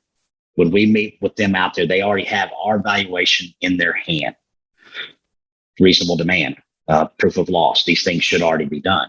If this is done correctly, when we get out there, say we meet the guy out there and it's a roof, and we've got on our demand, the whole entire roof is going to be replaced. We sent that demand over to them a week and a half ago. We show up on the boss, and the adjuster says, "Oh man, it looks like you're going to be replacing this roof. I'm going to need to call an engineer." See, it would have been reasonable to call the engineer the day that you got my valuation. That's the day that you should have reviewed it and then you should have contacted me then. And then you're going to try to tell me, well, the engineer's 3 weeks out and his report's 3 weeks out. Well, you're on the clock, buddy. Yeah, exactly. Yeah, you better hope that he can move something around, because in 15 days, you're going to get a complaint. And really, if you're telling me right now today in writing that it's going to be 3 weeks, I can go ahead and file the complaint now, because you've already told me in writing that you have no intention of following the law. So we would, at that point, go ahead and file. Now, it's not reasonable to contact the engineer and have the engineer come out. But we're not the people that get to decide that. We're going to go ahead and meet the engineer. We're going to go ahead and allow it. One thing I want to make sure that everybody is clear of, you can't stop the insurance company from coming out. They have a right. And we'll look at it. If I told you, Vince, you owe me $100,000, but you can't come look at the shit that you owe me $100,000 on, that's not cool. That doesn't work. Yeah. Do unto others as you would do unto yourself. That's number one. Right. Same thing I tell people about their valuations. One of my favorite graduates, Mindy, he was having a hard time and we had made a specific item on the countertop. The cabinets were being replaced because the cabinets were damaged. They had a granite countertop on it. Does the countertop get replaced, or does it get detached and reset? So Mindy tells me, well, it's going to break. I have 10 guys that'll come out and tell me that thing will break every time. And I said, well, Mindy, I'll bring 10 guys that say it won't break. Right. So it's neither your opinion or my opinion. And don't let me get sidetracked talking about the engineers and if a PA should hire them. But on this specific thing, if the countertop is not broken, I'm not going to demand that the insurance company replace it. I'm going to put a detach and reset. That's why you can go back for 2 years in Florida on the supplemental claim. It's because we all understand there will be things happen after this thing goes on that we can't account for now. If the countertop is not broken now, I'm not going to charge for it to be broken. Unless the claim gets settled with the release, then what do you do? Who would settle it with the release? The attorneys do it all the time. Then the attorney's liable. Yeah, then the attorney's at fault in that deal. But I can never make a demand, and it becomes real simple. And let's look at it this way, and I'll fix you the same way I fixed Mindy. Would you pay for the countertop that was not broken? I mean, for the likelihood that it's going to break, I would. It's not broken. It's not broken right now. You would pay for all of those countertops that weren't broken. No, you would not. I wouldn't. I would say, shit, no, is it broken now? No, then it's not broken. Also, for our demands to be true, the second that we get into a deposition, and I've been deposed over 100 times by some of the best attorneys that money can buy. We literally have been through that gamut. So when the deposition comes and they say to you, okay, your demand is true and correct. And you say, yeah, it's true and correct. And then they say, well, you have on here to replace this granite countertop. And we're told this is a good charge. This is $6,000, $10,000, $12,000. So you have this on there. And then they hand you a set of pictures and they go, can you show me where that's broken at? Right. And you can't.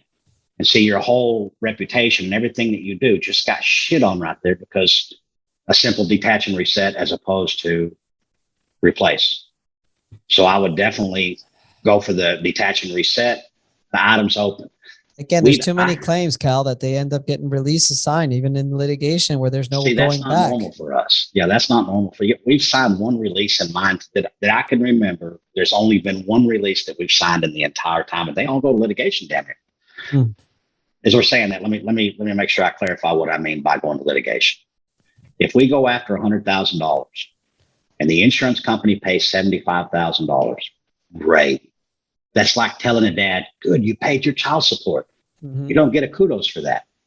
I'm going to go ahead and accept the undisputed funds of the $75,000. Then I'm going to ask you, where's the other 25 at? I'm going to do it in the form of a final demand. And I expect to see it because one of two things happen. I either lied or I didn't. If I lied and it was $75,000 to begin with, and I tried to bump it up to $100,000 so that I could get $75,000, mean I'm a liar. What about the argument that an estimate is just that, an estimate? That's like talking about matching. It's the wrong conversation to be had. The estimate, you brought this baseball bat to the table. When I was a contractor, I did these beautiful Microsoft Word contracts that had all the stuff that we were going to do in it, but I could not break them down like Exactament does on every little single thing. So we would show up at the same loss, me and the insurance company, and the insurance company would say, Cal, this is $5,000. My shit says $48,000. And they go, but Cal, look, you got 3 pages and you don't explain anything out. See, on ours, we talk about the drywall and the baseboard, and we have every single thing out, and it just says $5,000. So it really becomes, is that scope correct? If the scope is correct, then we've already agreed exactament is the pricing that we're going to use. So if we've agreed that exactament is the pricing, is that scope correct or not? If it is correct, then what do you owe? The price that's attached to it. That would be my argument to the valuation. You're right. It's not an estimate. Yeah. It's an exactimate. Exactly. Motherfuckers. All right, let's keep going.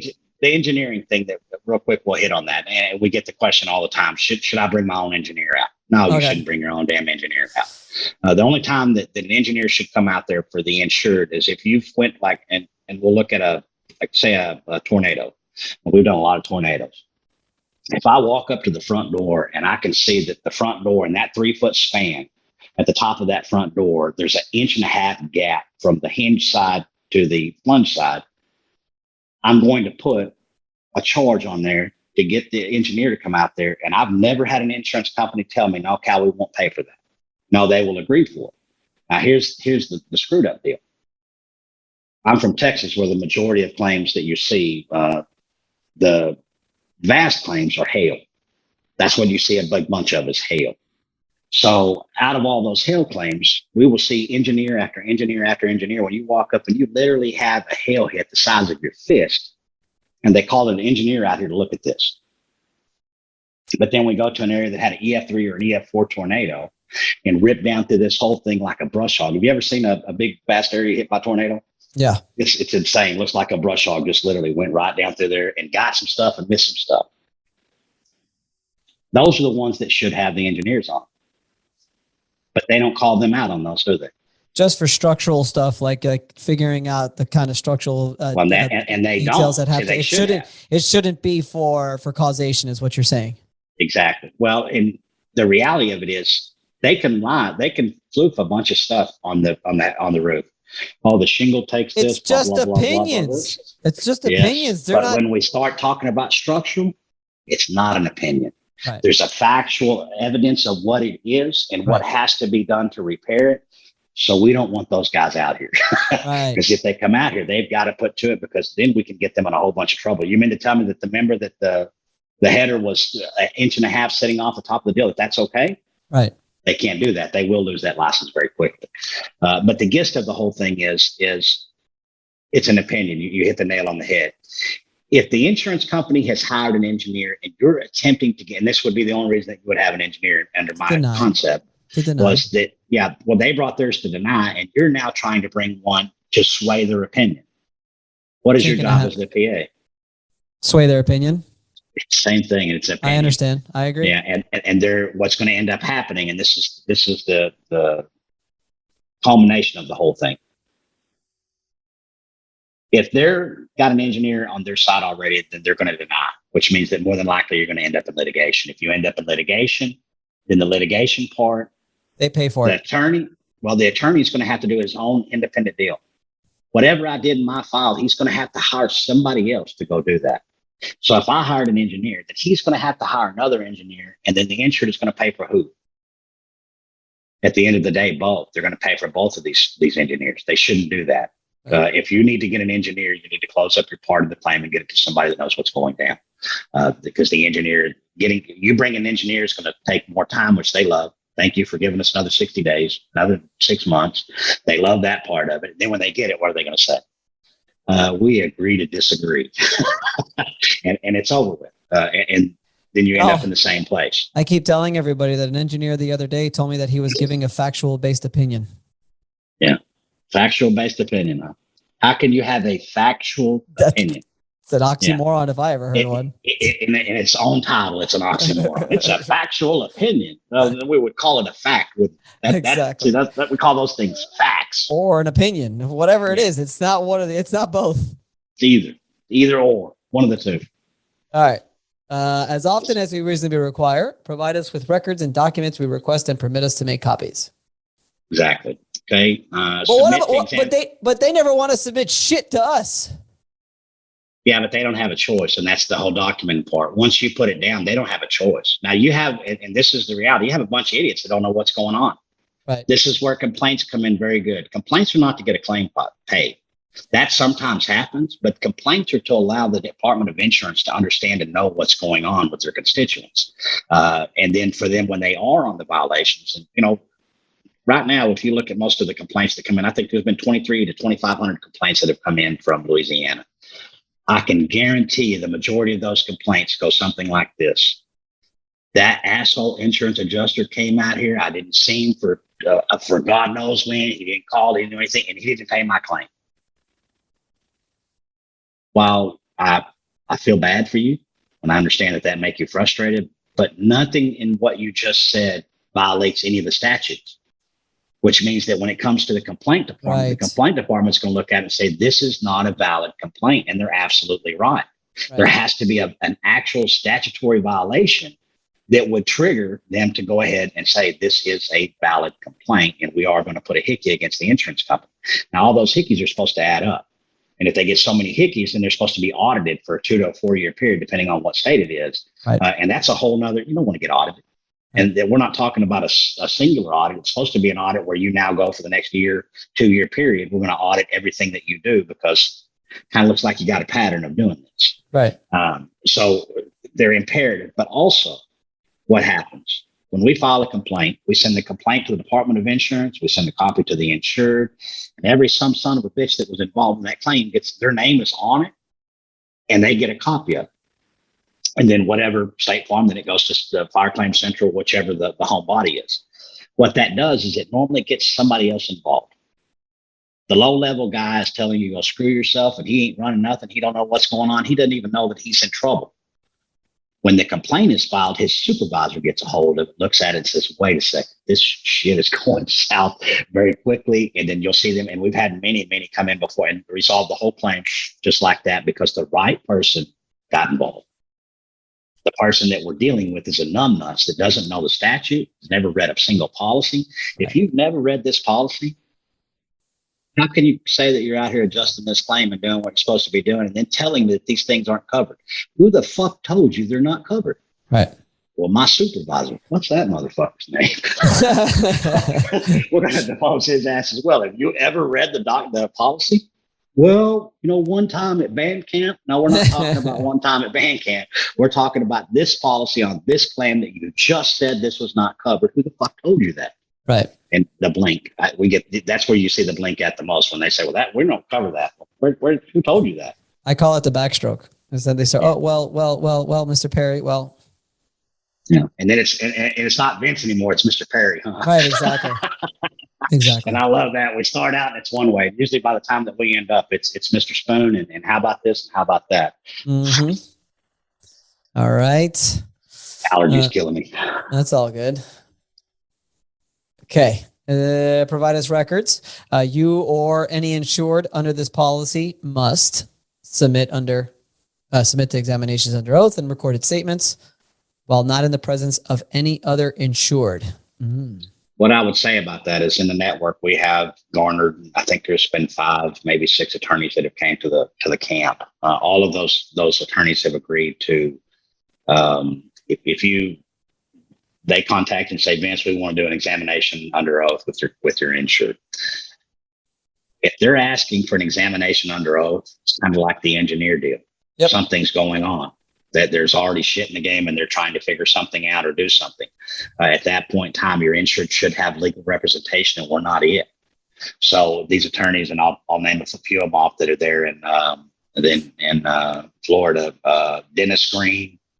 Who else is over there? And you can call Sean. Sean has people in his office as well that they will literally just take that part and represent them under the examination under oath. Nice. In other words, they charge them a fee, $300 to $500 for them to sit in on that examination under oath. And then if they end up going to litigation and they hire that attorney, then that attorney just swaps it all. That's awesome. Which we know that's pretty much where it's going to go. Pretty much. Let's go on down. Submit to examination, your agent, blah, blah, blah. Submit to examination under oath in court. That's all under the same deal. We're going to skip over that. Cooperate with us in the investigation of a claim. See, that word reasonably should be in there. You cooperate with us as long as we're being reasonable. The second that we're not being reasonable, then you don't have to cooperate with us anymore. Right. Okay, here comes a biggie. Here's Cal's favorite. Send to us within 60 days after our request. Your signed, sworn. What happened? What are you doing, Vince? You're good? That shit's going everywhere. All right, you should be good now. Hold on, let me see. Okay, send us, you highlighted it. That's what's going on. Send us within 60 days of after our request, your signed, sworn proof of loss, which sets forth to the best of your knowledge and belief. Okay, this policy gives you an option. But what I'm going to tell you is you don't have a fucking option. You should be submitting a sworn proof of loss on every single claim that you do. Agreed. Now there's some other key items in here. That word sworn proof of loss. Do you notice that doesn't say notary? That's right. A sworn notarized proof of loss. It says a sworn proof of loss. Sworn proof of loss is defined as I attest under the penalty of perjury that the following is true and correct. That is a sworn statement that you are signing and swearing to. There you go. There it is. It's a written sworn statement is a written statement to a legal proceeding. It is signed by the declarant to state that all content is true and that they acknowledge that the penalty of perjury may follow. So nothing about notary. And then my favorite is, let's see here. A sworn declaration, also called a sworn statement. This is in Wikipedia, is a document that recites facts pertinent to a legal proceeding. It is very similar to an affidavit, but is not witnessed and sealed by an official, such as a notary public. Instead, the person making the declaration signs a separate endorsement paragraph at the end of the document stating that the declaration is made under penalty of perjury. It literally specifically says it is not. It does, but there is a caveat on that. There is a few states that have their common law has said that the sworn statement is notary. That there's only a few. Florida's not one of them. And not Texas my state. is not one of them. Not my state. Florida's not one. So I want to make sure that, I started learning probably about 2 or 3 years ago to quit saying all of these things. Like speaking as a matter of factly, yeah. Or speaking that I've seen everything. Right. Just because I haven't seen it simply doesn't mean it doesn't exist. And they keep changing shit over and over. Right. So I got out of saying that. At our request, let's go. Hold on a second. Number one, time and cause of loss, interest of the insured. Now, and this is crucial. The interest of the insured and all others in the property involved in all liens of the property. If you have everything going great, if you did everything you're supposed to, the insurance company's on their job, they're doing what they're supposed to be doing, and they issued you a check. And the check gets to you, and it has the previous mortgage company's name and the insured and your name on it. Are you going to be able to transact that check? No, not at all. But if you were doing your job and you were doing the proof of loss correctly, this would be in your proof of loss package with the correct mortgage holder. Yeah. Now, here's where that becomes viable. Anybody that says that they're not looking for money is a lying son of a bitch. Our profession is such that you need every dollar that comes in and you're always wanting to get paid. So if they show up and they've got a check for you for $10,000 that should be yours, but it has the mortgage company's name from the prior mortgage on there, and they're telling you, okay, here's what we need to do. Send me that check back. When we get that check back, we'll cancel it, and then we'll send you another check out. See, if you didn't do your job, they could do that all day long. But if you did your job, you can send a simple response and say, if you would have reviewed, and this is what they love to tell us, did you review everything we sent you? I love to flip that around and ask them that, did you review everything we sent you? If you did, you would notice that the correct mortgage name is on there and it's your mistake. And if you don't have that check overnighted to me and I have it in my hands tomorrow, I'm going to file a complaint with the Department of Insurance and give all this information. Guess what will happen? Tomorrow you will be sitting with a check in your hand. 100%. Instead of waiting 14 days, 28 days, which is all them holding that money. So these are all things that are good. They should be in good practice anyway, because they help you in almost every single thing that you do. Other insurance, which may cover the loss, it's been ruled on in many courts. The existence of other insurance is no reason for the insurance company not to pay the loss. That's why we have subrogation clauses. If you go ahead and do your duty, you pay for the loss. If you believe somebody else owes some money on it, then you have every right to go back after them and subrogate them after the insured is made whole. Again, we see the true intent of the policy. Yeah. Do not burden the insured, get everything done, put them back together, and then we're going to take over all the shit. Why are we going to do that? Because you paid me in advance for something that I may or may not happen. Makes the contract very specific and very special. Changes in title or occupancy of the property during the term of the policy. That should be a common sense issue. If you have a motel and all you did was motel stuff and you were insured as a motel, that's one thing. But 6 months ago, you decided you'd put a kitchen in that son of a bitch and you put a pizza oven in there, that the pizza oven caught fire, burnt down the whole damn place. And the insurance company never knew that there was a pizza machine in there. They should have known. You should have told them. You should have been on. I would want you to tell me. Same thing with treat everybody the way you want to be treated. Right. If you want to be insured correctly, then you must be honest with them about everything that you got going on, because once that honesty occurs, we can then demand it. Gotcha. Okay. And you should be telling them. That's the same thing we look at contents. You know, people have contents and they say, well, I've got a gun that's worth $100,000 and they have contents coverage of $90,000. And you look at them and you go, so you're telling me that the insurance company should pay you the whole totality of the contents coverage of your home for the one item? Yeah. No bullshit. You should have went down there and told them I have this $100,000 gun and let them insure that $100,000 gun by itself. Right. Itself. Yeah, because you're limited on all those items. Okay. The inventory, specification of damaged buildings and detailed repair estimates. Okay. That's where your fee comes in again. Now, a quick recap of where we're at. We're down at number 8, subsection 2, section 5. 2, subsection 5, letter H.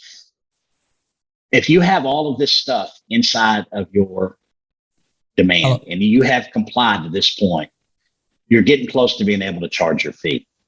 The specification of the damaged buildings and detailed repair estimates, the PAs, and I don't give a shit if it pisses them off or not. If you show up to a damn loss without your own valuation, you need to find another profession. You need to go some goddamn where else and go do something besides what you're doing here, because you didn't do anything. I tell people you have to have everything ready to go by the time you have that initial inspection with the carrier. Everything's got to be ready and submitted already. Yes. Let's talk about the elephant in the room. It's clear bad faith. How many times have you heard that? Oh, it's just crystal clear as mud, bad faith. And then the question becomes very simple. Did you perform a proof of loss? No. Okay, then we're taking bad faith off the table. If you didn't perform the duties after a loss, if you didn't send a proof of loss, the insurance company was never put on correct notice, as it says right here in this section, of what they were supposed to do. So if they weren't put on notice, the second they walk into the courtroom, and this is what we see the claims environment today in totality, all the way across every spectrum, this is what occurs. Nobody ever looked at this. Nobody on the insured side ever looked at this shit that we're looking at right now. So they didn't perform anything. Right. Somehow, whatever cocktail that comes, a contractor, PA, appraiser, however it comes to happen, they end up with an attorney. Once the attorney is involved and he files depending on where he's at, but you're in the United States, both 60-day pre-suit demand. Yep. When they file that 60 days and you ask them, well, what happens in that 60 days? And they say, well, we start putting our claim file together. And then you really got to tell them, stop a second. Let's get real specific. What do you need to do? You mean you need to go back after the duties after loss? You need to read those things and do those things, right? Yes. See, if you're just now doing them and you're the attorney, means they've got an attorney involved on their side. And guess what that attorney on their side is doing? He's waiting for you to provide this so that he can then perform according to the insurance policy. Neither can be done until both perform. So then they end up and they say, okay, the loss was $580,000. We're agreeing on that. Fantastic. But there's no bad faith, which means that the $580,000 is a real number. We're agreeing on that. That's the real number. Now you're going to pay the attorney's fees out of that. That's bullshit. That shouldn't be going on. That's the crutch of the problem that we're seeing now. If none of this stuff happened until the attorney got involved, it's very seldom that you're going to see bad faith. And we'll one up that. Can you name a bad faith suit? I cannot. Me neither. Out of all this that we do. And I want to make sure that I reiterate again about the litigation part. even though, and we got sidetracked a while ago, even though we litigate the majority of claims, we only litigate on the money that the insurance company didn't pay. They typically pay anywhere from 60 to 90% of every valuation that we sit in. And that other part of the valuation, they do not pay till after. And that, if we talked about this earlier, they don't want to write the guy a check for cutting those items. And not only do they not want to write him a check, they don't want him to understand that these things are covered. And I'll give one little quick anecdote. We had a bunch of claims out in Oklahoma, and it was travelers. I had probably 20 or 25 claims with those guys. The first guy that I met was kind of like me, a little short guy, fiery. He's full of piss and vinegar. We show up on the very first adjustment, and his is like 38,000. Mine's 390 something thousand.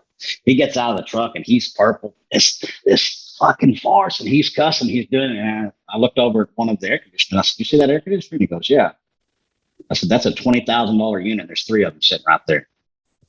Oh, then I became Mr. Spoon. We walked over this first property. He went back, comes back, and he calls me. And we're good buddies. "Hey, Cal. Hey, I sent that over to your email. I got every single thing in there that you had, except for the overhead and profit." Mm-hmm. So the overhead and profit, why didn't you pay that? He said, "Because we don't pay that, Cal." And I said, "Well, here's a funny thing that y'all don't understand. Y'all think that y'all have this umbrella around you, that when you do something wrong, that the insurance company is going to protect you. That only works if it's right. Travelers does pay O&P.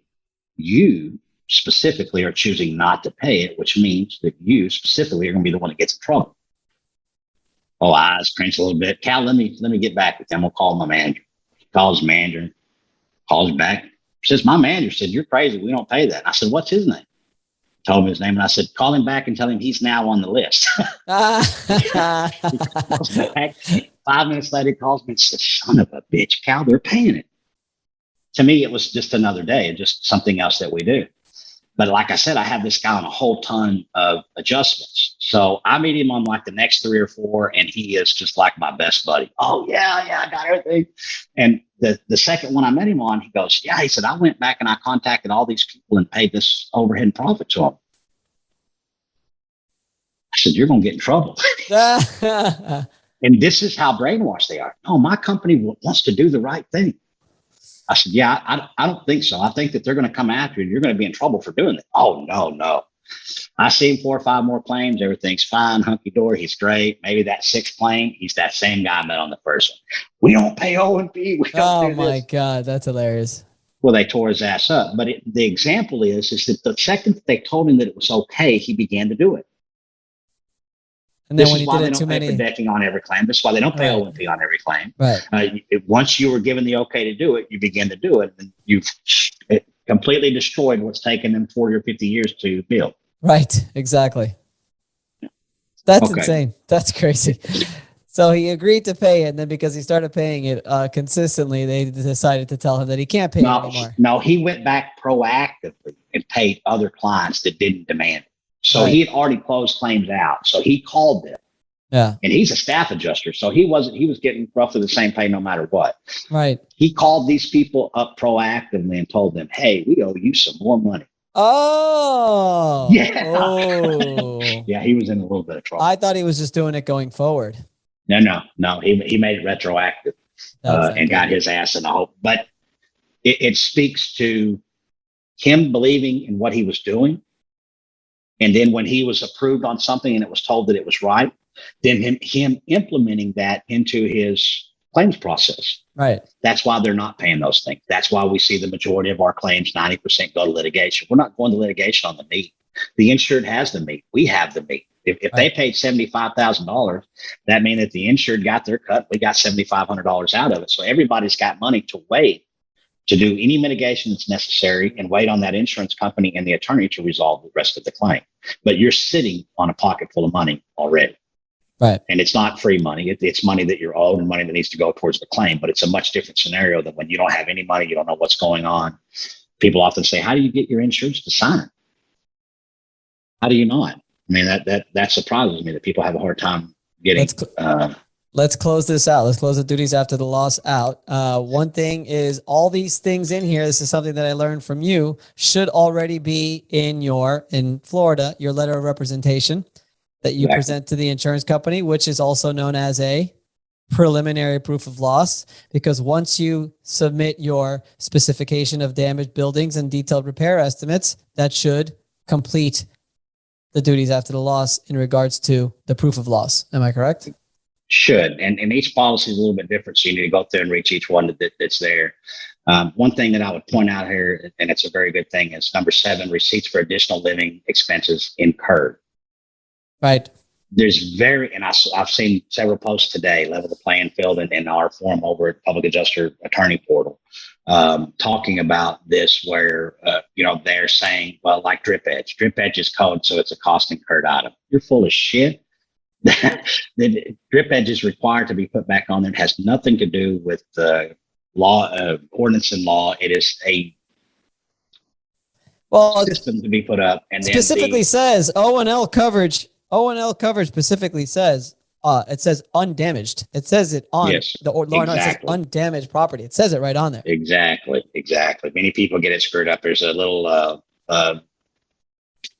exercise I go through to go over ordinance and loss, and we're kind of jumping off here, but it's probably a good one. People will enjoy it. Ordinance and loss, I explain it in 2 ways. The first way would be that you had a fire loss that burned up a little house. The valuation of that house was $100,000. You put it together and it says that it's $110,000. So somebody might say, hey, that's actually underinsured. And then we would say, well, no, let's go back and see what coverage they have. If they have the ordinance and law, if they paid that premium for that additional coverage, then we're going to go back and we're going to see if there was anything that was in violation. The house burnt down because it had aluminum wiring. Aluminum wiring is no longer viable. They must have copper wiring. So what we would do is we would pull that electrical out, probably going to be roughly about 10 grand. That is going to leave the 100 grand for the dwelling. And then the 10,000 will be moved over to the ordinance and law, and that will be an additional coverage that's paid when incurred. Right. Now, the second scenario, and this just touches on what you were saying, say we had a house that the kitchen had a small fire in it. It did not exhaust the policy. And so that everybody's clear, we shouldn't be talking about ordinance and law unless they've exhausted the policy, like what we were talking about in the first scenario, or they get to a section where we're talking about this scenario here. You have a house that burned. It's a small fire in the kitchen, did not exhaust the policy limit. So they still had a bunch of coverage left in the policy. But when the fire happened, the electric company come out and the fire department come out and they cut the power off. When they cut the power off, they noticed that this breaker box is connected to the in-law suite illegally. Nobody ever pulled a permit, and it's not correct, and we never said that this was okay. See, that's an undamaged portion of the property. Right. It is going to have to be affected in order to get the rest of the property back to where it needs to be. If you have the ordinance and law coverage, you're golden. If you don't, then you're going to have to come out of your pocket to get the electrical fixed on that building. Oh, here we go. I found it.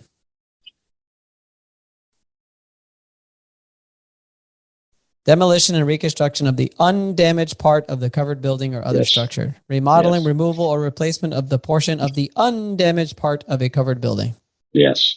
I just sent an email to an adjuster yesterday. Yeah. I said, let me educate you on something. Let me tell you exactly what ordinance and law is. They love it when you tell them that. I said, let me tell you what I learned in Cal Spoon's class. You should take it. So, yeah. All right. Well, I guess we kind of finished the duties after the loss. I think we finished it. I think we got enough for them to get, there's no way that we could get, it takes a whole week for us to go through this. Well, listen, and we could be on this thing. By the way, we've already hit the 2-hour mark, and we could easily probably be here for 3 hours. Easily. But I got stuff to do, and I think you do too. Exactly. Last one in duties is at our request, provide us or execute an authorization which allows us to obtain on your behalf records and documentation we deem relevant to investigation of your loss. Yeah, that's a good one. And I would say that one right there kicks their ass. And the reason being is if in that request, they said, hey, we need to see your tax return. They can't get your tax return. See, this is a very broad statement. This is saying if we request it, that you must give it to us. That's not correct. If you request it and you're legally able to have it, then you can have it. But if you're not, then I'm not giving it to you. And this is to all PAs and people that are working in claims. When they ask you for something, if it sounds fishy, get on one of these damn forms and get an attorney's opinion, not and it specifically says what we deem relevant. Like, yes, and that's not relevant. Yeah, well, we deem, you're not the boss. Right. You may have wrote this contract, but you don't get my tax returns. We've already said that unless it's an arson. If it's an arson and you suspect that I did it, then you can have my tax returns, but there's no other time that you can get those. Right. Woo! Cal, we can go on all day, but like you said, I'm good. I got to go. We've got things to do. Cal, Yes, I appreciate it. This is going to be a hell of an episode. I can't wait till we post it. Thank you so much for taking the time. I know that you are swamped over there in Louisiana. I want you to know that I appreciate everything you do. I've learned a lot from you. I took your boot camp. Anyone who's still listening, again, you have to take Cal Spoon's boot camp. It should be a requirement for any public adjuster who's starting out or is already, experienced, whatever it is. You're going to learn something, and probably a lot more than just something. So Cal, I appreciate you. I commend you for everything that you do for our industry. Thank you so much. And thank you for coming on. Perfect. Let me make sure that we give kudos where kudos due. Without Melanie Spoon and Sean Hodge, the boot camp would not be viable. It takes all three of us, we hear my name often, and it's simply because I'm the one that's on the social media. But you've been to the camp and you know that those two, they round everything off to where we get the perfect, in my opinion, blend of what you need from the law, the administrative, and the actual application. But I don't want to leave those guys out. I agree. Shout out to Sean Hodge and to Melanie Spoon. All right, Cal. Here we go. Thanks so much, man. See you later. Be good. All right, bye.